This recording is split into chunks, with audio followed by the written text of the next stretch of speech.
একটা বিজনেস যদি রক্তে থাকে, তুই যদি মানুষের না ঠকায় ব্যবসা করতাস, না ঠকায়, এটা কিন্তু মাথায় রাখতে হবে, না ঠকায় ব্যবসা করতে পারস, ব্যবসাই তো করা উচিত। কারণ তুই ব্যবসা করলে খালি তোর লাভ হচ্ছে না, আমার মতো 50 জন 100 জনের চাকরি দিচ্ছিস।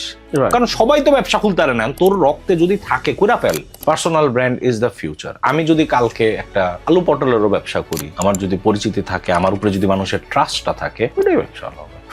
কালকে আমার ফ্রিল্যান্সিং ভিডিও এডিটিং নাও থাকতে পারে, এই খাইয়াই দিতে পারে। সবাই তো লেজি। আমরা যখনই কেউ বলতেছে আমি সারাদিন কাজ করি, ট্রিগার হয় যে আরে আমিও কাজ করব, সারাদিন রিল দেখবো, ওটাও একটা কাজ মনে করেন। তো এটাই আমার বিরক্তিকর লাগে মোটিভেশন স্পিকিং, মানে একটা ডিরেকশন দিয়ে তারপরে ধাক্কা গুতা দিয়ে ওরা উড়া, কিন্তু জাস্ট জেনারেল একটা স্টেটমেন্ট দিয়ে দিব গরিব থাকতে না চাইলে বড় লোকে যাবো। আমরা চেষ্টা করতেছি যারা নিজ থেকে উদ্যোগ নিয়ে কিছু একটা করছে এবং যাদের মাধ্যমে অন্য জব অপরচুনিটি ক্রিয়েট হয়েছে, ওদেরকে ফার্স্টে রেকগনাইজ করতে। কারণ আপনি যদি হিসাব করেন চাকরি কয়জন পাইছে, তাহলে 500-600 এটার ভ্যালু থাকে না। চাকরি তো পাওয়ারই কথা, না করলে তুই পাগল। এআই ভাত খেতে পারবে না, নিজের ভাত মানুষের নিজের খেতে হয়। রোবট হইলেও ভাত কেমনে খাবে, ওদের চার্জ লাগে, ভাত তো হবে না। আবার ঝোল যদি দেয় তা তো নষ্ট হয়ে যাবে। তাবিজের দাম তো অনেক সস্তা, আমার কোর্সের দাম তো অনেক। তো আমি লকেট বললে ঠিক আছে, চেইন বা লকেট, গোল্ড চেইন, লকেট বিক্রেতা, দ্যাটস ফাইন। একটু পর। আসসালামু আলাইকুম। আজকে অনেকদিন পর আমাদের টপ 1% পডকাস্টে আবারও আমরা ক্যামেরার সামনে হাজির হয়েছে।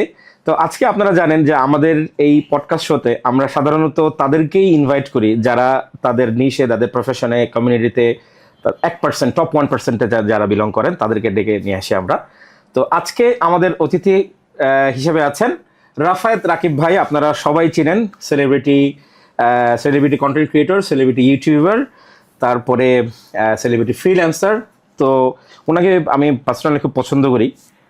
তো আমি তার ভাই খুব ফান লাভিং মুডে থাকেন সবসময়। তো আজকে আমরা খুব ক্যাজুয়াল, এমনিতে আমি তো ক্যাজুয়াল মুডে থাকি, আপনারা মাঝে মাঝে গালি ঢেলে দেন কমেন্ট বক্সে, তো ওগুলো এখন মানে গা শোয়া হয়ে গেছে। তো এমনিতে মানে মোটা চামড়ার কারণে আপনার গালি এখন আর গায়ে লাগে না। তো যাই হোক, আমরা আজকে অনেক ফান লাভিং মুডে থাকবো, ক্যাজুয়াল মুডে থাকবো, আড্ডা দিব। তো আমার পডকাস্টে এমনিতে আড্ডা, আমার পডকাস্টগুলো আরও বেশি প্রাণবন্ত এবং আড্ডা দেওয়ার চেষ্টা করি। আমি জানি না আপনাদের কতটুকু ভ্যালু দিতে পারবো। So thank you so much Rafayet ভাই, আমার আমন্ত্রণ রক্ষা করে এত দূর থেকে চলে আসার জন্য। কেমন আছেন বলেন ভাই? আলহামদুলিল্লাহ, খুবই ভালো আছি। যে ইন্ট্রো দিলেন ভালো লাগলো শুনতে ভাই? শুনতে ভালো লাগে, যদি সত্যি হতো আরো ভালো লাগতো। না, অফ কোর্স, এটা সত্যি। ইউ আর সো হাম্বল ভাই। আলহামদুলিল্লাহ, I am very lucky to B here. কারণ অনেক দিন ধরে আমরা ট্রাই স্কেডিউল করতেছিলাম, হ্যাঁ হচ্ছিল না, এবং আমি ভাইকে বলছি যে ভাই আমি কিন্তু ভাব নিতেছি না, এটা জাস্ট মিলতেছে না। হ্যাঁ, এটা জাস্ট মিলতেছে না, হয় না আসলে এরকম। বাট আলটিমেটলি আসতে পারছি, এটা নিয়ে আমি খুশি। এবং এগেন আপনি যেটা বললেন যে আমি খুব ক্যাজুয়াল মানুষ, কারণ আমি কোনো বড় ভাই, বন্ধু, ছোট ভাইয়ের সাথে যে কথা বলতাম, পডকাস্ট বলেন, স্পিচ বলেন, দেখছেন আমি সবসময় ওইভাবেই করি। সো আজকেও আমি I try my level best যে কিভাবে যতটুকু সম্ভব ক্যাজুয়াল থাকা। আর আমার মনে হয় কি, মানুষ গালিমালি না, আমার মনে হয় এনজয় করার কথা যাদের। কারণ শুদ্ধ ভাষায় আমরা যদি এখন এভাবে করে বলি, আমি জানি না কতটুকু ভ্যালু আসবে। ট্রু, এটা ঠিক না। বেসিক্যালি গালি খেয়েছে হলে যখন আমি আমার কথা বলছি, ধরেন খালিদ ফারহান বা নাফিস সেলিম একটা এক্সপিরিয়েন্স বলছে, তখন আমি তো বলছি ভাই আমারও তো এক্সপিরিয়েন্স। তখন যে গালি, ভাই পডকাস্টে হোস্টটা তো কথা কয়, হোস্টে যদি আপনি কথা বলবেন তো গেস্ট আনসার কেন? হ্যাঁ, তো ইন্টারভিউ না। হ্যাঁ এক্স্যাক্টলি, আমি অ্যান্সারটাই দিছি যে আমি তো ভাই জার্নালিস্ট না, আমি তো ইন্টারভিউ নিতে আসি। আমি বলবো যে ভাই আপনার জীবনের লক্ষ্য কি, আমার গেস্টদের জন্য কিছু বলেন, আপনার ভবিষ্যৎ পরিকল্পনা কি। ঠিক আছে, আসার জন্য ধন্যবাদ, এটার জন্য তো আনি নাই ভাই। না, হয় কি, যেমন অনেকে এক্সপেক্ট করে পডকাস্টে গেস্ট আসবে, ও সারাক্ষণ কথা বলবে। আচ্ছা, একটা মানুষের এত টপিক, একটা কথা 1-1.5 ঘন্টা ধরে কিভাবে বলবো? হ্যাঁ এক্স্যাক্টলি। আমি বললে আপনার কিছু মনে পড়ে, আপনার কিছু ভ্যালু হবে। আপনার এখন একজনই সব ভ্যালু দিতে পারবে, আরেকজন এখানে জাস্ট পুতুল। এক্স্যাক্টলি, এটা একটা ঝামেলা।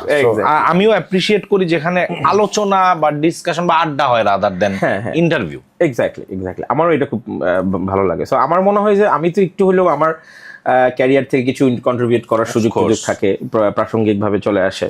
তবুও এটাও অবশ্য, এটা নিয়ে আলাপচনা করতেছিলাম যে এটা আসলে তাদেরও দোষ না, কারণ আপনি তো আপনার ওয়াল থেকে শেয়ার করবেন, আপনার অডিয়েন্স এটা দেখবে, তো তখন তারা কিন্তু রাফায়েত রাকিবের কথাই শুনতে আসবে। তারা কিন্তু প্রলয় হাসানকে চিনেও না, তার কথা শুনতেও আসবে না। সো আমি যখন আপনাকে ইন্টারাপ্ট করবো, তারা বদার্ড ফিল করবে। সো আমি ট্রাই করবো ইন্টারাপ্ট না করার জন্য। আর কত শুনবে আমার অডিয়েন্স আমার কথা? পাগল হয়ে গেছে তো। দে লাভ ইউ ভাই, দে লাভ ইউ। সো আপনি যত বলবেন তত শুনতে পছন্দ করে। তো আর অফকোর্স আপনি কিছুদিন আগে দেখলাম যে একটা কন্টেন্ট বানাইছেন, এটা ভাইরাল হয়েছিল অনেক। হ্যাঁ, পডকাস্টে পৌঁছায় যে কঠিন কঠিন ইংলিশ, পডকাস্ট গেস্টদের পৌঁছায়, ভাই আজকে আপনি গেস্ট। সো আজকে অনেকেই এটা নিয়ে হয়তো রোস্টিং করবে ইউটিউবে, যে দেখো কিছুদিন আগে রাফায়েত রাকিব বলেছে, তার কিছুদিন পরে সে টোলা হাসান ভাইয়ের পডকাস্টে গেছে, তো এই কারণে আগে ডিসক্লেমার দিয়ে রাখি, আমরা কঠিন ইংলিশ বলবো না, না আমরা জিম করি এগুলো বলবো না, আমরা মানি প্রফিট স্ট্র্যাটেজি ভ্যালুয়েশন এগুলো কোনো কিছু বলবো না। আমরা খুব কিছু কথাবার্তা বলবো ভাই, ফিলোসফিক্যাল কথা বলবো ভাই, ফ্রিল্যান্সার হিসেবে আইরি স্ট্রাগল, ফিউচার প্ল্যান, তারপর আপনার এক্সপিরিয়েন্স, এই জিনিসগুলো আপনি ইয়ুথদের নিয়ে কাজ করেন, আপনার ভালো একটা ভিডিও এডিটর প্যানেল আছে, টিম আছে, এবং আপনি কোর্স করেন, অনেক আপনি স্টুডেন্ট, তো এই জিনিসগুলো নিয়ে বেসিক্যালি আপনার এক্সপিরিয়েন্স গুলো আমরা শেয়ার করবেন আশা করি। তো ভাইয়া প্রথমে আমি একটু আপনার ব্যাকগ্রাউন্ডটা একটু আমি জানতে চাইবো। আপনি কর্পোরেট থেকে আসছেন, এমএনসি তে ছিলেন আপনি অনেক বছর, সেখান থেকে আপনি ফ্রিল্যান্সিং আসছেন। তো এমএনসি ক্যারিয়ার তো মানুষের একটা স্বপ্ন, আমাদের ইয়াং জেনারেশনে কর্পোরেটে যাওয়া একটা স্বপ্ন, আর এমএনসি হলে তো কথাই নাই। সেইটা ছেড়ে দিয়ে আপনি ফ্রিল্যান্সিং এ আসলেন, এই যে ট্রানজিশনটা মানে কিভাবে এখানে ক্যারিয়ার করলেন, সেই ক্যারিয়ার থেকে কিভাবে আবার ক্যারিয়ার ট্রানজিশন করলেন, ক্যারিয়ার সুইচ করলেন, এই ব্যাপারগুলো একটু জানতে চাইবো। হ্যাঁ, প্রথমে আমরা তো 80s কিড না 90s কিড 80s এ জন্ম হলে 90s হয়, 90s কিড। সো এখন আমাদের যেটা দ্য গ্রেট বাংলাদেশি ড্রিম ছিল হচ্ছে গিয়ে ভালোভাবে পাস করো আর একটা চাকরি, এমএনসি হলে কথা নাই। সো আমি ওইটাই বাপ মার স্বপ্ন পূরণ করার জন্য করছি। এবং তখন যেটা ছিল যে আমি কোনো ভালো পাবলিকে চান্স পাই নাই, তো ভালো জায়গায় যদি চাকরি না হয় তাতে বিয়ে হবে না। সো এই কারণে সিরিয়াসলি অনেকে জোক হিসেবে আমি ভালো জায়গায় চাকরি করতে হবে বিয়ে করার জন্য। মজার বিষয় একটু বলে রাখি, আমার যখন বিয়ে হয়েছে তখন আমি বেকার, আমার চাকরিতে নাই, চাকরি লাগে না। বাট হ্যাঁ, আমি ওইটাই থ্যাঙ্কস জানাচ্ছি, শ্বশুরকে থ্যাঙ্কস বলো। হ্যাঁ, শ্বশুরকে থ্যাঙ্কস, কারণ এটা বাংলাদেশের প্রেক্ষাপটে এটা অনেক বড় একটা, we really thankful to you আসলে। সো এটাই মানে কর্পোরেটে চাকরির জন্য আমি সারা জীবন এরকমই ছিলাম যে পড়ালেখা করতে হবে, ভালো রেজাল্ট পাইতে হবে, গোল্ডেন এ প্লাস পাইতে হবে, সিজিপিএ রাখতে হবে, যেহেতু স্কলারশিপে ছিলাম একটা সিজিপিএ মেনটেন করতে হতো, তো একটা ভালো চাকরি লাগবেই। এবং আমি 6 মাস 7 মাস খালি ইন্টারভিউ দিছি, কোথায় হয় না, বেকার ছিলাম। এত ভালো সিজিপিএ, ভালো ভার্সিটির পরেও 2টা গোল্ডেন নিয়েও বেকার ছিলাম। So it's very natural process. So ওই বেকারত্ব দূর করার পরে হঠাৎ করে এমএনসি হয়। আই এম লাকি যে 4-5টা কোম্পানিতে ছিলাম, সবগুলো এমএনসি ছিল। একটার সিল লেগে গেলে আর কি গন্ধ থাকলে ইজি হয়, বুঝছেন? ও তাই নাকি? আমি শুরু করি মনে হয় ওইটা এমএনসি না, ঠিক international company, Parkway health care, ওই যে মাউন্ট এলিজাবেথ হসপিটাল আছে যে ওইটারই শাখা একটা আছে, হ্যাঁ ওইখানেরই গুলশানে অফিস ছিল, ওইখানে আমি জয়েন করছিলাম সেলসে। ওইটা কিছুদিন জব করার পরে ইউনিলিভারে ইন্টার্নশিপের অপরচুনিটি আসে, আমি ওখানে চলে যাই। তারপরে ডিএচএল এ সেলস এখানে ফ্রেট ফরওয়ার্ডিং একটা অপরচুনিটি আসে। তারপরে আমি ম্যারিকো বাংলাদেশ লিমিটেডে ম্যানেজমেন্ট ট্রেনি হিসেবে যাই। ম্যানেজমেন্ট ট্রেনি খুবই ভালো একটা কথা, যারা হতে পারে এমটি। তারপরে ওইখানে একটা সার্টেন এক্সপিরিয়েন্স হয়ে আমার ব্রিটিশ আমেরিকান টোবাকোতে যাই। সো এখানে আমার 10 বছরের একটা জীবন আছে। সো গুড পার্ট হচ্ছে গিয়ে আমি জীবনে যা শিখছি, যা চাপাবাজি বা যা কারসাজি বা সবকিছু, এই জীবনের প্রতিটা এক্সপিরিয়েন্স থেকেই নেওয়া। সো আমি ওইভাবেই দেখি যে লাইফে চাকরি একটা ইম্পর্টেন্ট পার্ট, টিমে কাজ করা, লিডারশিপ মেনে নেওয়া, ডেলিভারেবলস ঠিক টাইমে ডেলিভারি দেওয়া, ডিসিপ্লিন। সো কোভিড আসার পরে রিয়েলাইজ করি জীবনে 14 দিনের গ্যারান্টি নাই, কি করব এগুলা করে, সব ছেড়ে দিয়ে কি করব, যে জিনিসটা ভালো লাগে করতে ওইটাই করব, কন্টেন্ট ক্রিয়েশন। আমি 2014 থেকেই ভিডিও বানাই, বাট ফুল টাইম আসি হচ্ছে গিয়ে কোভিডের টাইমে। আচ্ছা, 2019-20 দিকে আমি ফুল টাইম করি। And then everything changed. যখন নিজের পিছনে নিজে দৌড়ানো শুরু করছি, নিজের কম্পিটিশন নিজে হয়ে গেছি, এভরিথিং চেঞ্জড আর কি। আমার মনে আছে কোভিডের মধ্যে আপনার একটা মোটিভেশনাল ভিডিও ভাইরাল হয়েছিল, সবাই তো ভালো ভালো কথা বলে মোটিভেশনে, তো ভাইয়ের ওইখানে বলতেছিল যে মানে সব উল্টা কথা বলতেছিলেন আপনি। হ্যাঁ, ডিমোটিভেশনাল। আমি আমার বলে শেয়ারও করছিলাম। সো আমার খুব ভালো লাগছিল ওই সময়। আমি তখন ভাবছিলাম যে এই লোকটা তো তখন মানে that is the first one যে আমি আপনার নাম জানি তখন অনেক, ভাই এই লোকটা মানে একদম র, এবং আসলেই এই জিনিসগুলা মানে যেটা বলছে সেটা বলা দরকার ছিল, আপনি যেটা বোল্ডলি বলছেন এবং একটা সাটল ওয়েতে আপনি বিদ্রুপ করছেন, এটা খুব ভালো হিট করছে না। কারণ পোলা ব্যান্ডে যা বলা হয় কখনো এটা করে না, তা আমার প্ল্যান ছিল হচ্ছে তাহলে উল্টাটা কই, তাহলে তো করবি। ট্রু, এটাই আর কি। আমরা মোটিভেশনাল মানে ব্যাপারটাকে আমি নিজেও খুব অপছন্দ করি। এই জিনিসটা একসময় খুব ভালো ছিল, কিন্তু বাংলাদেশের একজন এটা পচাই ফেলছে, আমি নাম বলবো না, আপনারা জানেন। আসলে এবং এইটাও একটা পেশা হইতে পারে, এটাই এইটাই দ্য ম্যাজিক অফ স্কিলস বা ট্যালেন্ট। আপনি যে কোনো কিছুরে সেলেবল একটা জিনিস বানায় ফেলতে পারেন। দেখেন আমি স্টেজে দাঁড়ায় বাকবাকুম করব, এটাও বিক্রি হয়, এটাও বিক্রি হয় এবং ভালো বিক্রি হয়। মাইন্ডসেটে পচাইতাছি যে এটা মানে যেমন মোটিভেশন স্পিকারদের আমি কিভাবে দেখি, ধরেন আমার কাছে কেউ আসলো যে ফাইন্যান্সিয়ালি স্টেবল না, ভাই আমার খুব কষ্টে আছে, আমার টাকা পয়সা নাই, আমি as a motivational speaker dialogue হচ্ছে তাহলে বড় লোক হয়ে যাও, গরিব থাকতে না চাইলে বড় লোক হয়ে যাও, হ্যাঁ ভাই আমার ব্যাংকে টাকা নেই, টাকা ভরে ফেলো, এইভাবে করে। আবার অনেকে বলে হার্ড ওয়ার্ক করতে হবে, গ্রাইন্ড করতে হবে, হাসেল। কি করুম? মাটি কাটুম। মাটি কাটলে কোন এরিয়ায় মাটি কাটলে টাকা দিতেছে বল, কারণ হার্ড ওয়ার্কটা কি করব, ওসব দিব। সবাই বলে হার্ড ওয়ার্ক কর। এখন হার্ড ওয়ার্কটা কি, কোথায় পাওয়া যায়, এগুলা নাই, সারাদিন রাত কাজ করো কাজ করো কাজ করো, মানে জেনারেলি কিছু কথাবার্তা, মানে এইটাই। এবং এইটাই সবাইকে এটা আসলে কাজে দেয় কি, এটাই সবাই তো লেজি আমরা। যখনই কেউ বলতেছে আমি সারাদিন কাজ করি সারাদিন কাজ করি, ট্রিগার হয় যে আরে আমিও কাজ করব, সারাদিন রিল দেখবো, ওটাও একটা কাজ মনে করেন। সো এটাই আমার বিরক্তিকর লাগে মোটিভেশন স্পিকিং, মানে একটা ডিরেকশন দিয়ে তারপরে ধাক্কা গুতা দিয়ে ওরে উড়া, কিন্তু জাস্ট জেনারেল একটা স্টেটমেন্ট দিয়ে দিব, গরিব থাকতে না চাইলে বড় লোকে যাও। এটা দিস ইজ সো ফানি। তো আমাদের এরপরে আসলে অনেকেই আমাকে একজন বাংলাদেশের আর মানে একজন কর্পোরেট কোচ আমার কাছে আসছিল, এসে বলতেছে প্রলয় ভাই আমি এটা একটু চেঞ্জ করতে চাই, পাবলিক তো আমার মোটিভেশনাল স্পিকার মনে করে, কিন্তু আসলে তো আমি কর্পোরেট কোচ। তো আমি বললাম ভাই গুগলে সার্চ দিলে আপনার আগে আসে মোটিভেশনাল স্পিকার, তারপরে কমা দিয়ে কার কথা বলছেন। সো আমি নাম বললাম না। তো তারপরে আমি বললাম যে ভাই আপনি তো আপনার ব্র্যান্ড পজিশনিংটা ওইভাবে করছেন, গুগলে সার্চ দিলে আপনার ওইটাই বলে।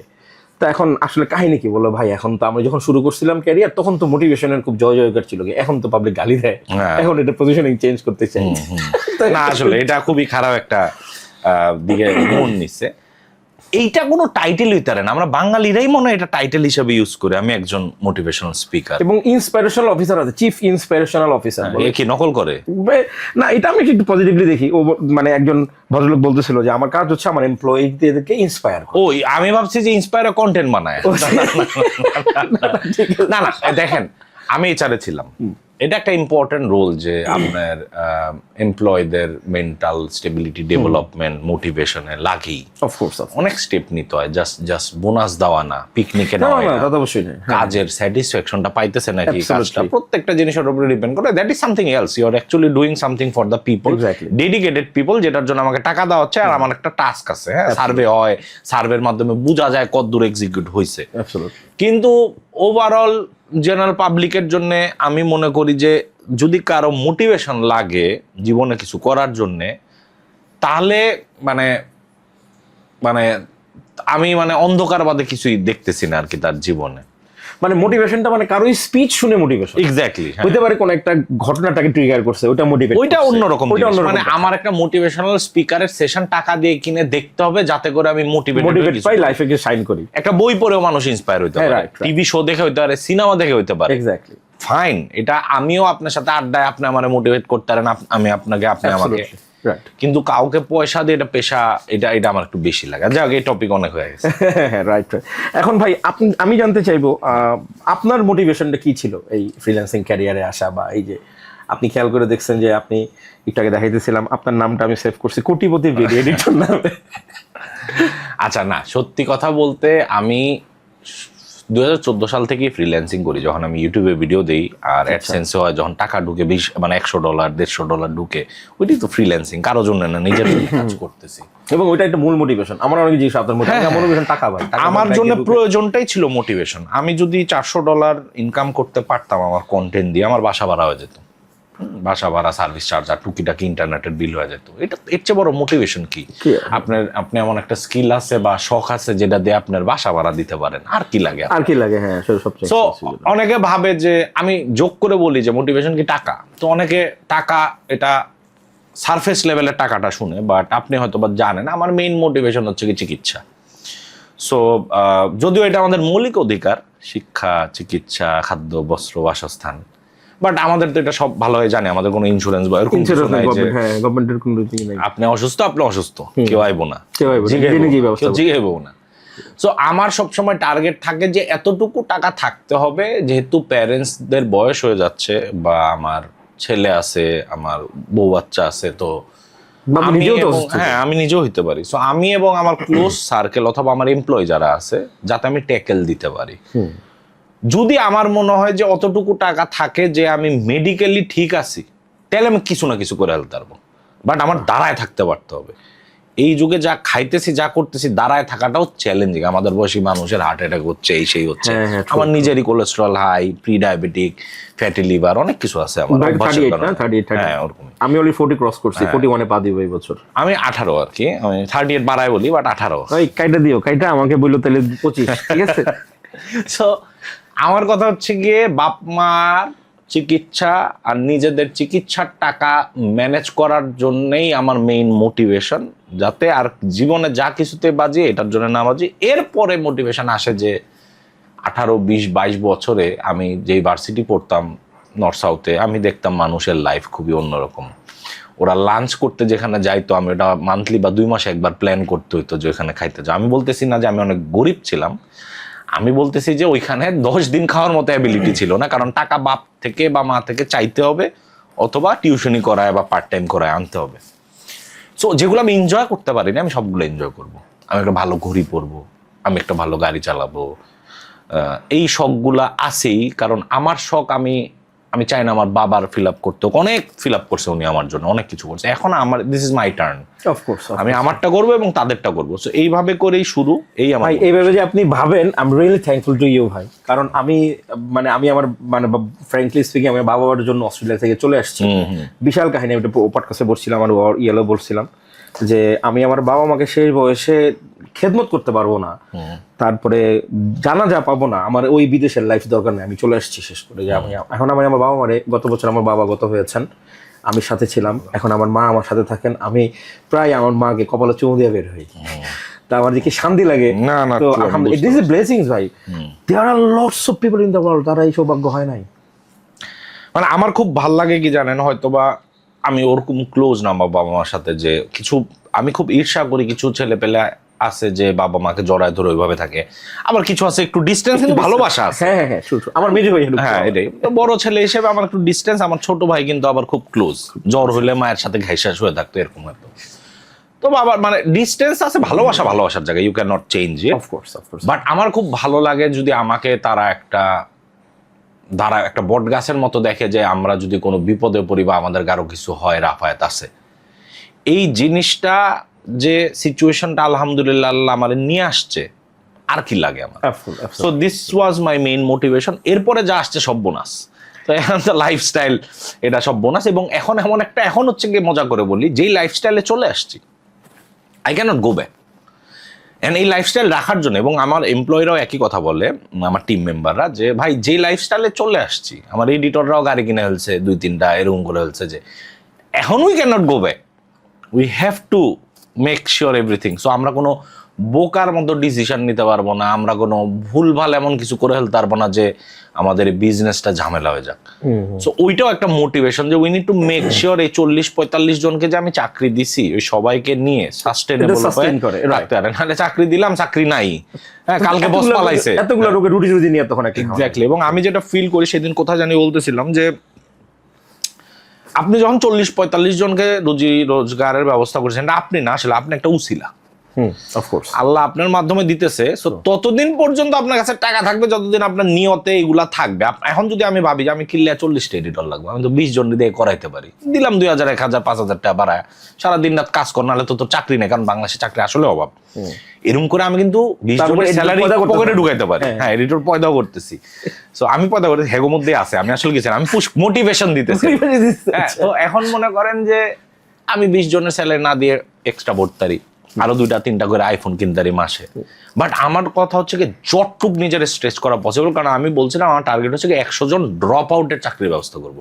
বাই দ্য ওয়ে আমার কারো সার্টিফিকেট নেই যে কজন চাকরি করবো, 100 জন ড্রপ আউটের চাকরির ব্যবস্থা করবো। সো দিস ইজ মাই গোল, যে অ্যাজ আ ছোট্ট একটা মানুষ, এত মানুষের যে পরিমাণ টাকা, ওই তুলনায় আমরা ছোট ছোট পোনা মানুষ, ও যদি 100টা বেকারত্ব অথবা বেকার মানুষ অথবা সার্টিফিকেট, টাকা পয়সার জন্য পড়ালেখা শেষ করতে পারতেছে না, অথবা নিজেরা ফাইন্যান্স করতেছে, ওদের ব্যবস্থা করতে পারে 100 জন, একটা রাফায়েত, তাহলে যারা চায় বা যারা পারবে ওরা কত বড় ইম্প্যাক্ট ফেলতে পারবে। So this is my statement. এই কারণে আমি থামাথামিতে নাই, ইনশাআল্লাহ ফুল ফোর্সে, মানে গাড়িতে যে পা রাখছি ইনশাআল্লাহ উঠাবো না, বাড়ি খাক, পরে দেখা যাবে। ইনশাআল্লাহ ইনশাআল্লাহ ভাই।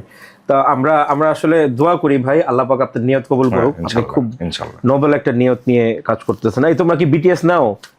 বিটিএস নার কথা বলে দাও, বিটিএস নাও তোমরা। তো যেটা বলতেছিলাম ভাই, আলহামদুলিল্লাহ আমরা ড্রপ আউটের কথাটা আসতাম আমি পরে। তো তাহলে বেসিক্যালি মানে আপনার টোটাল এমএনসি ক্যারিয়ার ছিল 10 বছরের, জি রাইট? আচ্ছা, এইচআর ছিলেন কোনটাতে ভাইয়া? ম্যারিকো আর ব্রিটিশ আমেরিকান টোবাকো দুটাতে এইচআর ছিলাম, প্রায় 7 বছরের মতো আমি এইচআরে ছিলাম। আচ্ছা, ওই ইউনিয়ন ওয়ার্কার, ইউনিয়ন লেবার, 5000 লেবারকে ম্যানেজ করতাম আমি। Great great. সো ওদের লেবার ইউনিয়নের সাথে ঝগড়া, নেগোসিয়েশন, মারামারি, কাটাকাটি, ফ্যাক্টরি চালানো, ফ্যাক্টরি জব ছিল আমার। সো ফ্যাক্টরি এনভায়রনমেন্টে আমি বড় হয়েছি।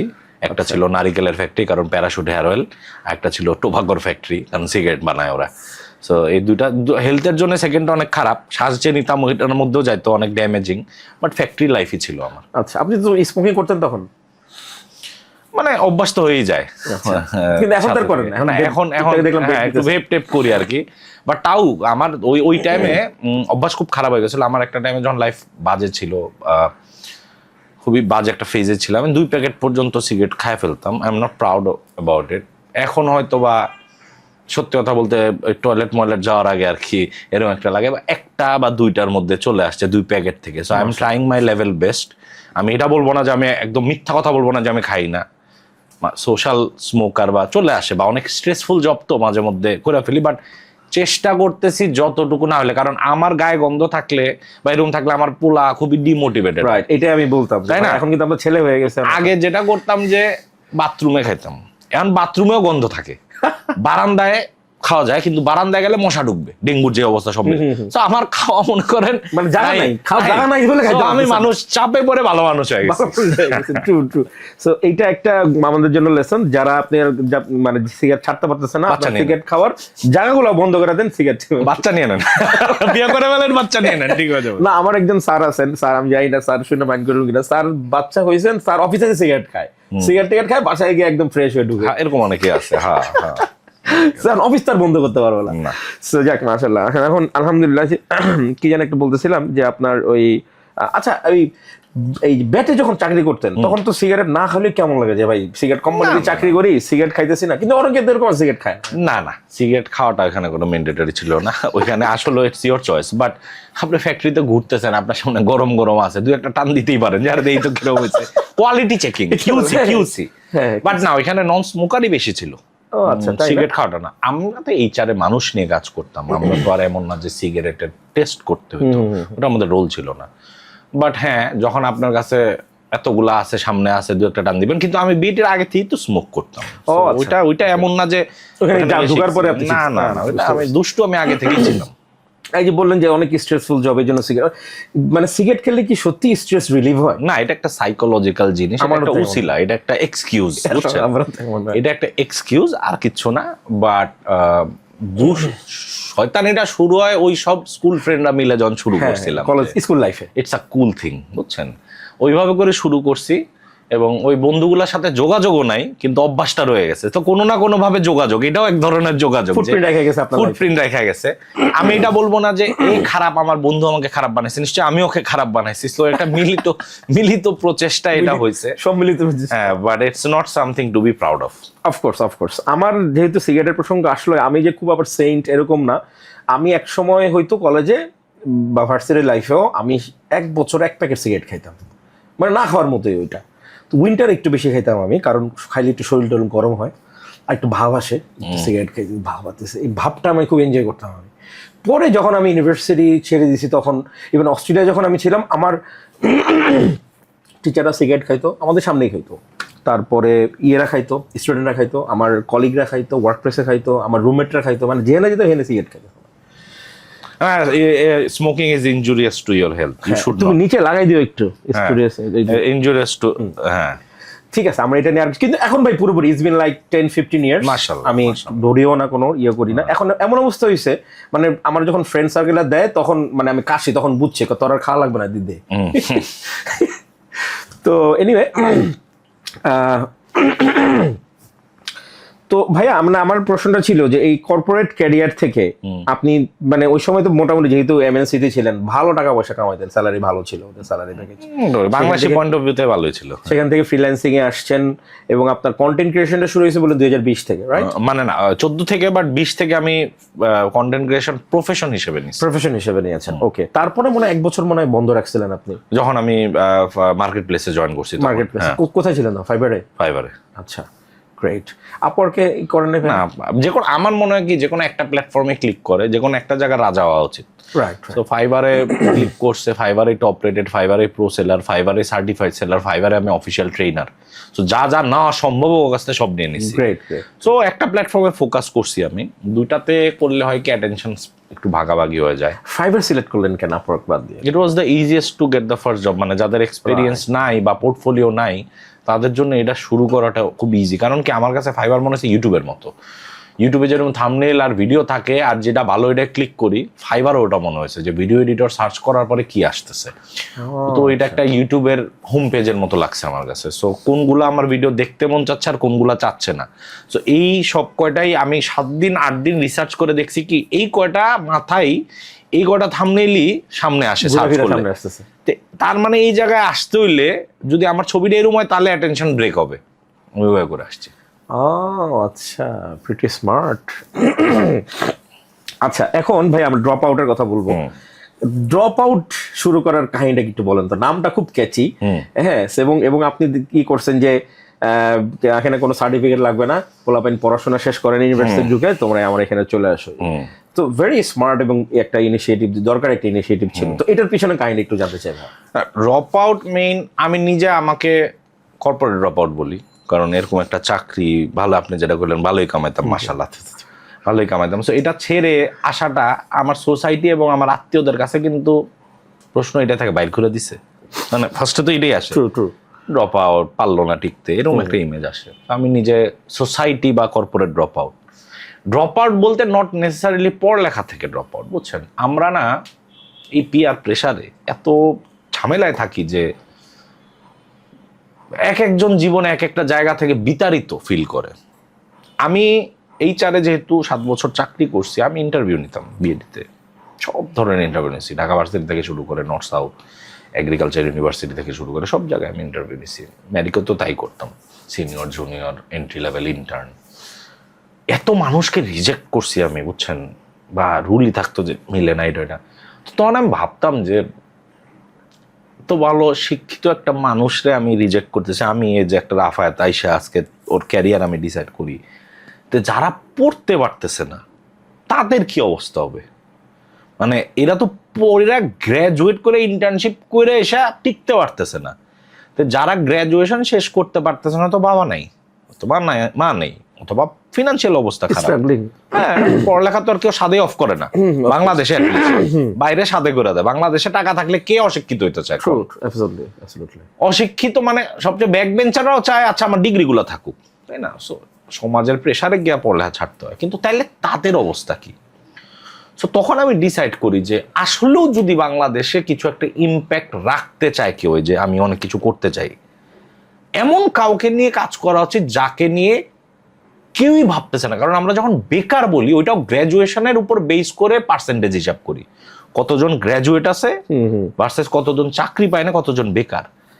এর এক স্টেপ আগে আসলে আপনি যদি এখন বলেন বাংলাদেশে টোটাল ধরেন 1 লাখ বেকার মানুষ আছে, আমি খুবই কম একটা হুদাই নাম্বার বললাম, 1 লাখ বেকার মানুষ আছে গ্র্যাজুয়েট শিক্ষিত, যারা গ্র্যাজুয়েশন করতে পারেন এই নাম্বারটা আপনি কল্পনা করতে পারবেন না। এবং এখান থেকে শুরু হয় মারামারি, সাদা, drugs, suicide and everything, right? আসলেও যদি আমার এই কম বয়সে, মানুষের জীবন তো খুব ছোট্ট, আল্লাহ যতদিন রহম করে হায়াত রাখে যতদিন, এর মধ্যে যদি কিছু একটা ইম্প্যাক্ট করতে হইতো, এবং আপনি যদি বাংলাদেশে, যেহেতু আমি থাইকা গেছি বাইরে মাস্টার্স বা এমবিএ করতে যাই না, যদি কিছু একটা নাড়া দিতে হইতো এবং এমন একটা ইম্প্যাক্ট রাখতে হইতো যেটা সবাই একটু অন্যভাবে চিন্তা করে, এটা হচ্ছে কি এই এক স্টেপ ডাউন এসে করা। আপনি কয়জন সুবিধা বঞ্চিত হেল্প করবেন, আপনি কয়জন মানুষের বাসা বানায় দিবেন, কিন্তু আপনি যদি একটা ড্রপ আউট গোষ্ঠীর জন্য কিছু করেন এবং ওরা যদি দাঁড়ায় নিজেরা নিজেদের মতো করা শুরু করে, তাহলে আরো অনেক ফ্যামিলি একসাথে দেখা যাবে। সো ওইভাবে করে আমার মাথায় আসে যে ড্রপ আউট। হ্যাঁ, সো এইটাই আমার টার্গেট ছিল, এইটাই হইতেছে। মাশাআল্লাহ দিস ইজ গোয়িং গুড। আমার মতো অনেকেই কোর্স করে, আমি এটাও পুশ করতে যাচ্ছিলাম যে কোর্স করাস, তোর কাছ থেকে শিখে তাহলে তুই ওর জবের ব্যবস্থা কর, তোর সাথে 1-2 বছর চাকরি করে নিজের মতো কিছু একটা করবে।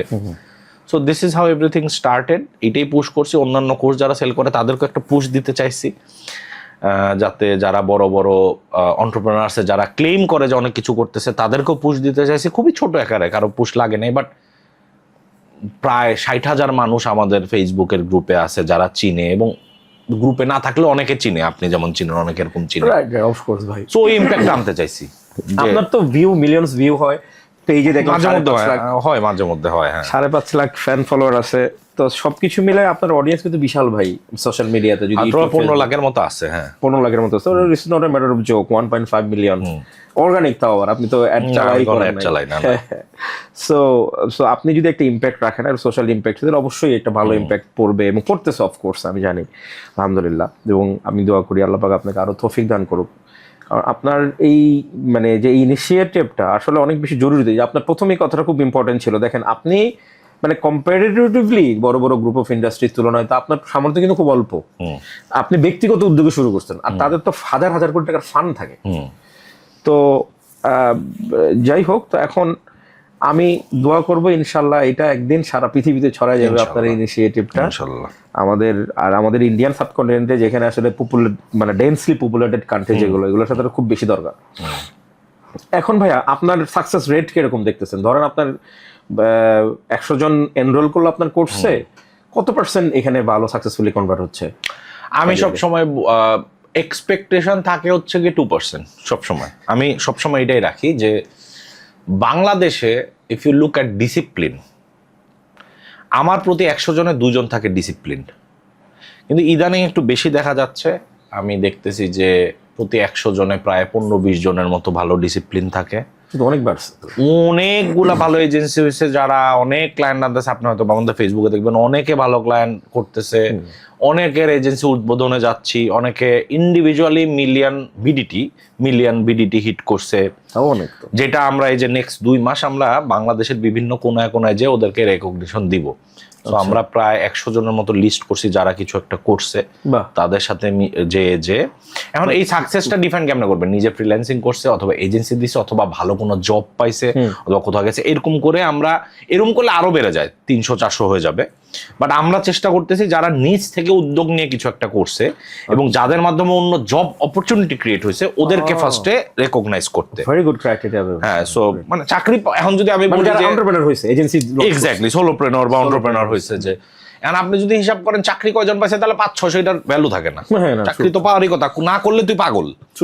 কিন্তু যারা নিজে থেকে কিছু করার ট্রাই করছে, ওই 100 জনকে আমরা চেষ্টা করব নেক্সট 2-3 মাসে বাংলাদেশে আমরাই যাব তাদের ওই জায়গায় মহল্লাতে, তার সাথে কথা বলবো, একটু গ্রুমিং করার ট্রাই করবো। কারণ এই জায়গাটায় অনেক ভুল করে ফেলে, কাঁচা টাকা আসলে মানুষ কিছু বোকামিও করে, টাকার ইউজ করতে পারে না, ফিনান্সিয়াল ডিসিশন ভুল নেয়। সো ওই জিনিসটা আমি চেষ্টা করবো ইনশাল্লাহ, যেহেতু একটা দায়িত্ব নিছি এবং আমার লাস্ট ব্যাচ মাত্র গেল, এরপর আমরা একটা ব্রেক নিচ্ছি। সো এই 1.5 বছরে অনেক মানুষকে গ্রুম করছি। এখন যারা আসলেও ডিসিপ্লিন অ্যাকশন নিয়ে আমাদের কথাগুলো শুনে আসলেও ভালো কিছু করে ফেলছে, এখন ওরা একটু লস্ট। এখন কি, কারণ স্কেল করবো, কিভাবে করবো, কই যাব, এরকম এটা তো আগে দেখি না, এভাবে টাকা আনবো কিভাবে, ইনভেস্ট কই করবো, জমায় না, মনে করেন যাচ্ছে তাই করে উল্টাপাল্টা। ওদেরকে এখন ধরে ধরে গ্রুম করবো, so that they can be future leaders after 2 years or so.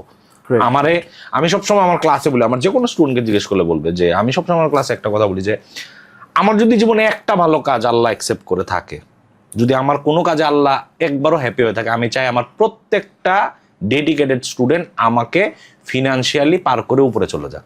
এটা আমি আজকেও ক্যামেরায় বলবো, একটা আল্লাহ যদি করে তাহলে আমাকে পার করে চলে যাক। কারণ আমি জানি যে আমার স্টুডেন্টরা যদি আমার থেকে অনেক ভালো থাকে, আমি না খায় মরবো না, তারাই আমাকে দেখে রাখবে। যে আমার এটাই ভিশন যে আমার স্টুডেন্টরা যদি আমার পার করে চলে যায়, তাদের সাথে আমার ডিল আছে, তারাই আমাকে দেখে রাখবে। সবাই আমাকে $1000 করে দিবি, আমার 100 জন স্টুডেন্ট $1,00,000 আমি মাসে কামাবো। এটা যোগ করে বলি, বাট আমি চাই ট্রু মিনিং অফ মেন্টরশিপ, বা আমার কয়েকটা ফেভারিট টিচার ছিল, তাদের কাছে আমি শিখছি আমি ভালো করলে তাদের কতটুকু লাগতো খুশিতে। এবং আমার স্টুডেন্ট, আমি বলতে গিয়ে রুম দাঁড়ায় যাচ্ছে, আমার স্টুডেন্ট যখন কেউ কিছু ভালো করে আমার কতটুকু লাগে। কাউকে আমার স্টুডেন্ট বলতে পারা, আমার চেয়ে বয়সও আছে অনেক, এটাকে না, এটা একটা লাক্সারি, এটা একটা প্রিভিলেজ। কেউ যদি বলে রাফায়েত ভাই আমার মেন্টর, এটা কিন্তু একটা প্রিভিলেজ। মেন্টর মানে এই না যে আমি ওর ভিডিও এডিটিং এর গুরু বানাই দিব, আমি নিজে গুরু না। ওর কিন্তু লাইফ স্টাইলের একটা মেন্টর হইতে হবে আপনার। এডিটিং ইউটিউব থেকেও শেখা যায়। আমার কাজ হচ্ছে গিয়ে গাইডলাইনটা প্রোভাইড করা, এটা ভুল করতেছো, এটা ঠিক করো, এরকম করে আমার এক্সপিরিয়েন্স থেকে আমি যেটা বলবো এটাই রাইট না। সো কেউ যদি আপনাকে মেন্টর বলে, অনেকেই দেখবেন যে অনেক পজিটিভলি আমাদের যখন কোর্স বিক্রি হয় ঈদের মতো অবস্থা হয়ে যায়, একদম ছড়াছড়ি, সবার টাইমলাইন মনে হয় নষ্ট হয়ে যায়। সো এটাই আর কি, যে এটা একটা প্রিভিলেজ। আল্লাহ আমাকে ইজ্জত সহ 1.5-2 বছর করতে দিছে, নেগেটিভ আসে না, যেটা আসার ওটা আসবে। বাট দেখেন এখন পর্যন্ত গালি টালি দেয় না। তো এটা ইজ্জতটা রেখেই মেনটেন করে চলতে হবে। এর জন্য আমরা ব্রেকও দিছি, কারণ আমারও স্কিল ডেভেলপ করে ওদেরকে আরও শেখাইতে হবে যদি কিছু শিখাইতে চাই। বাট আপাতত পজ দিছি। নেক্সট কবে শুরু করতেছে? I don't know, no idea. আমাদের ভলিউম 3 ইজ দ্য লাস্ট। এই বছরের জন্য তো লাস্ট, এই বছর আগামী বছর? আগামী বছর আমরা কোনো কিছু ফিক্স করি নাই, আল্লাহ মালুম। নতুন কিছু যদি অফার করার থাকে, নতুন কিছু যদি করতে পারি, নতুন কোনো আইডিয়েশন, নতুন কোনো কিছু, তাহলে আপাতত 1.5-2 বছর তো ভালোই কামাইলাম। যাদের কাছ থেকে টাকা নিছি, যারা আসলে অ্যাকশন নিছে, তাদেরকে একটু গাইড করতে হবে, তাহলেই একটা কোর্স ফিল লাইফ সাইকেলটা কমপ্লিট হবে। তখন না আমার কলিজাটা আরো বড় হবে। যে মানে আমারটাই করি, এবং আমার টেস্টিমেন্টও ওরকম যে জাস্ট কোর্স করার পরে এখন ওর ভিটা মাটিতে যায়, ওরে গ্রুমিং করে আসতে পারবো, আরো ভালো করবে যখন হবে, তখন হচ্ছে গিয়ে আমিও একটা ফিল করব যে আমি যেটা করতেছি ওটা হয়তো বা রাইট, বা ওইভাবেই করা উচিত। আই মাইট বি রং, আমি শিখতেছি। সো আমি আগে লুপটা ক্লোজ করি, লেঞ্জা রাখবো না, আগে ক্লোজ করি, তারপর দেখা যাবে। গ্রেট গ্রেট ভাই, গ্রেট। এটা অনেকেই করতে পারে না, দেখা যায় যে 2-3 মাস পর পর কোর্স লঞ্চ করে। আমরা বছরে টোটাল 25 দিন বিক্রি করি, 365 দিনে, মাত্র 25 দিন। এবারও 7 দিনই প্ল্যান ছিল, রিকোয়েস্টে আমি 11 দিন রাখছি, বাট আমি 25 দিনের বেশি রাখতে পারি না। 1 সিটস ফিল আপ হয়ে যায়, আর 2 I don't see a value. প্রথম 2-4 দিনে যারা কিনবে আমার মনে হয় দে আর দ্য ওয়ান, তারাই রেডি, তারাই ইগার, তারাই খোঁজ রাখে। যেমন আমাকে কমপ্লেন করে, ভাই কোনো ওয়েবসাইট দেন না, কোথায় গিয়ে কিনবো, কি কিনবো? আমি বলি ফাইন্ড আউট। তুমি যদি ফ্রিল্যান্সার হইতে চাও বা এন্টারপ্রেনার হইতে চাও, তোমার এতটুকু রিসার্চ করতে পারতে হবে যারা রাফায়েত রাকিব কোর্স করে বিক্রি করে। এখনো মানুষ জানে না কোন ওয়েবসাইটে, বাইর করে নে, বাইর করে আসতে পারলে ইউ আর ওয়েলকাম। সেদিন একজন বললো যে সে দেশের বাইরে থাকে, সে কিভাবে কোর্স কিনবে বুঝতে পারছে না। আমি বলছি দেখেন ভাই, এতজন কিনছে, আপনি যদি এটা বুঝতে না পারেন কিভাবে কোর্স কিনতে হয়, তাহলে হয়তোবা এই কোর্স আপনার জন্য না, হয়তোবা ফ্রিল্যান্সিং। অনেকেই বলে যে ভাই আমি তো কম্পিউটারে প্রিমিয়ার প্রো ইনস্টল করতে পারছি না। আপনি যদি এটা দিয়ে কোটি কোটি টাকা কামাই করতে চান, কিন্তু আপনি যদি না জানেন সফটওয়্যার কোথা থেকে করা যাবে, হয়তোবা এটা আপনার জন্য না। আপনি একদম চোখ বন্ধ করে চলে আসবেন আর আমি কোলে উঠায় সব শিখাই দিব, খাওয়াই দিব, না না ভাই, এরকম নাই। কোন যদি তাবিজ আসলেও থাকতো তাই তো হইতোই, তাবিজ তো নাই ভাই, তাবিজ তো নাই না ভাই। শিখা আসতে হবে, কিছু একটা শিখা আসতে হবে। যদি আর একটু যোগ করে যদি বলি, আমি পোলা বাইনদের বলি যে তোরে বিয়া করানো যদি শিখাইতে না হয়, বিয়া করানো এবং তুই বংশ বিস্তার যদি শিখাইতে না হয়, তো একটা কম্পিউটারে কেমনে ইনস্টল করবি এটা কেন শিখাইতে? তুই তো লায়ক হয়ে গেছিস, লায়ক যেহেতু হয়ে গেছিস, নিজেরটা নিজে বাইর কর, তারপর আমি গাইডলাইন করবো, এইভাবে করবি, এইভাবে যাবি, এখানে ঘুরতে যা, ওখানে খাইতে নিয়ে যা, এগুলো আমি পরে ট্রেন করবো। রাইট, জায়গা মতো করে নি। গ্রেট গ্রেট ভাই, ভালো কথা বলছেন। এখন আমার সেকেন্ড প্রশ্নটা হচ্ছে ভাই, যে বললেন যে ভালো টাকা পয়সা কামান, কিরকম মানে এটা কিরকম 11 দিনে কিরকম সেল করছেন বলেন? 11 দিনে ওই কি বলে 8 ফিগার, এরকম ফিগার। 8 ফিগার, মাশাআল্লাহ মাশাআল্লাহ। তাহলে তো ভাই আসলে 8 ফিগার যদি হয়, তাহলে যে আমার নাম বলে কোটিপতি। আপনার প্ল্যানিং কি? আপনার এই যে এত টাকা পয়সা কামাচ্ছেন, এটা দিয়ে আমি 40-এর পর আর কাজ করবো না, 2 বছর কাজ করবো আমি। হ্যাঁ হ্যাঁ, তারপর কি করবেন? আমি ডান। আমি আমার পোলারে সময় দিতে চাই, আমি আমার বাপ মাকে সময় দিব, আমার বউকে সময় দিব, আমি দুনিয়াটা ঘুরতে চাই। আমি এটার জন্য ওয়েট করতেছিলাম। সবাই যখনই কেউ বলে যে আলী রিটায়ার করবো, দুনিয়াটা ঘোরা থাকবে, দুনিয়াটা ঘুরতে চাই। কারণ ভাই আমি মনে করেন যতবার কোথাও গেছি, এই যে কদিন আগে দুবাই থেকে আসলাম, আমি নিউ ইয়র্ক গেছি, ভেগাস গেছি, ক্যালিফোর্নিয়া গেছি। আপনি একবার চায়না ঘুরে আসেন, টোকিও ঘুরে আসেন, বিজনেস আর প্রোডাক্ট আপনি পুরো অন্যভাবে দেখবেন। এও করা যায়, এও হয়। কালচার, আমরা যে কত পিছায় আছি, এটা আপনি যখন উন্নত কোনো দেশ বা কালচারে দেখবেন তখন বুঝবেন। আমি বলতেছি না আমাদের কালচার খারাপ, আমি বলতেছি যে কত কিছু আমাদের পটেনশিয়াল আছে, আমরা আটকায় রাখছি, কারণ আমরা যেভাবে বড় হয়েছি, আমাদের সোসাইটি এই করবি না, এই যাবে না, এই দিক তাকাবি না, ওরকম করবি না, এমন ভাবে করছে।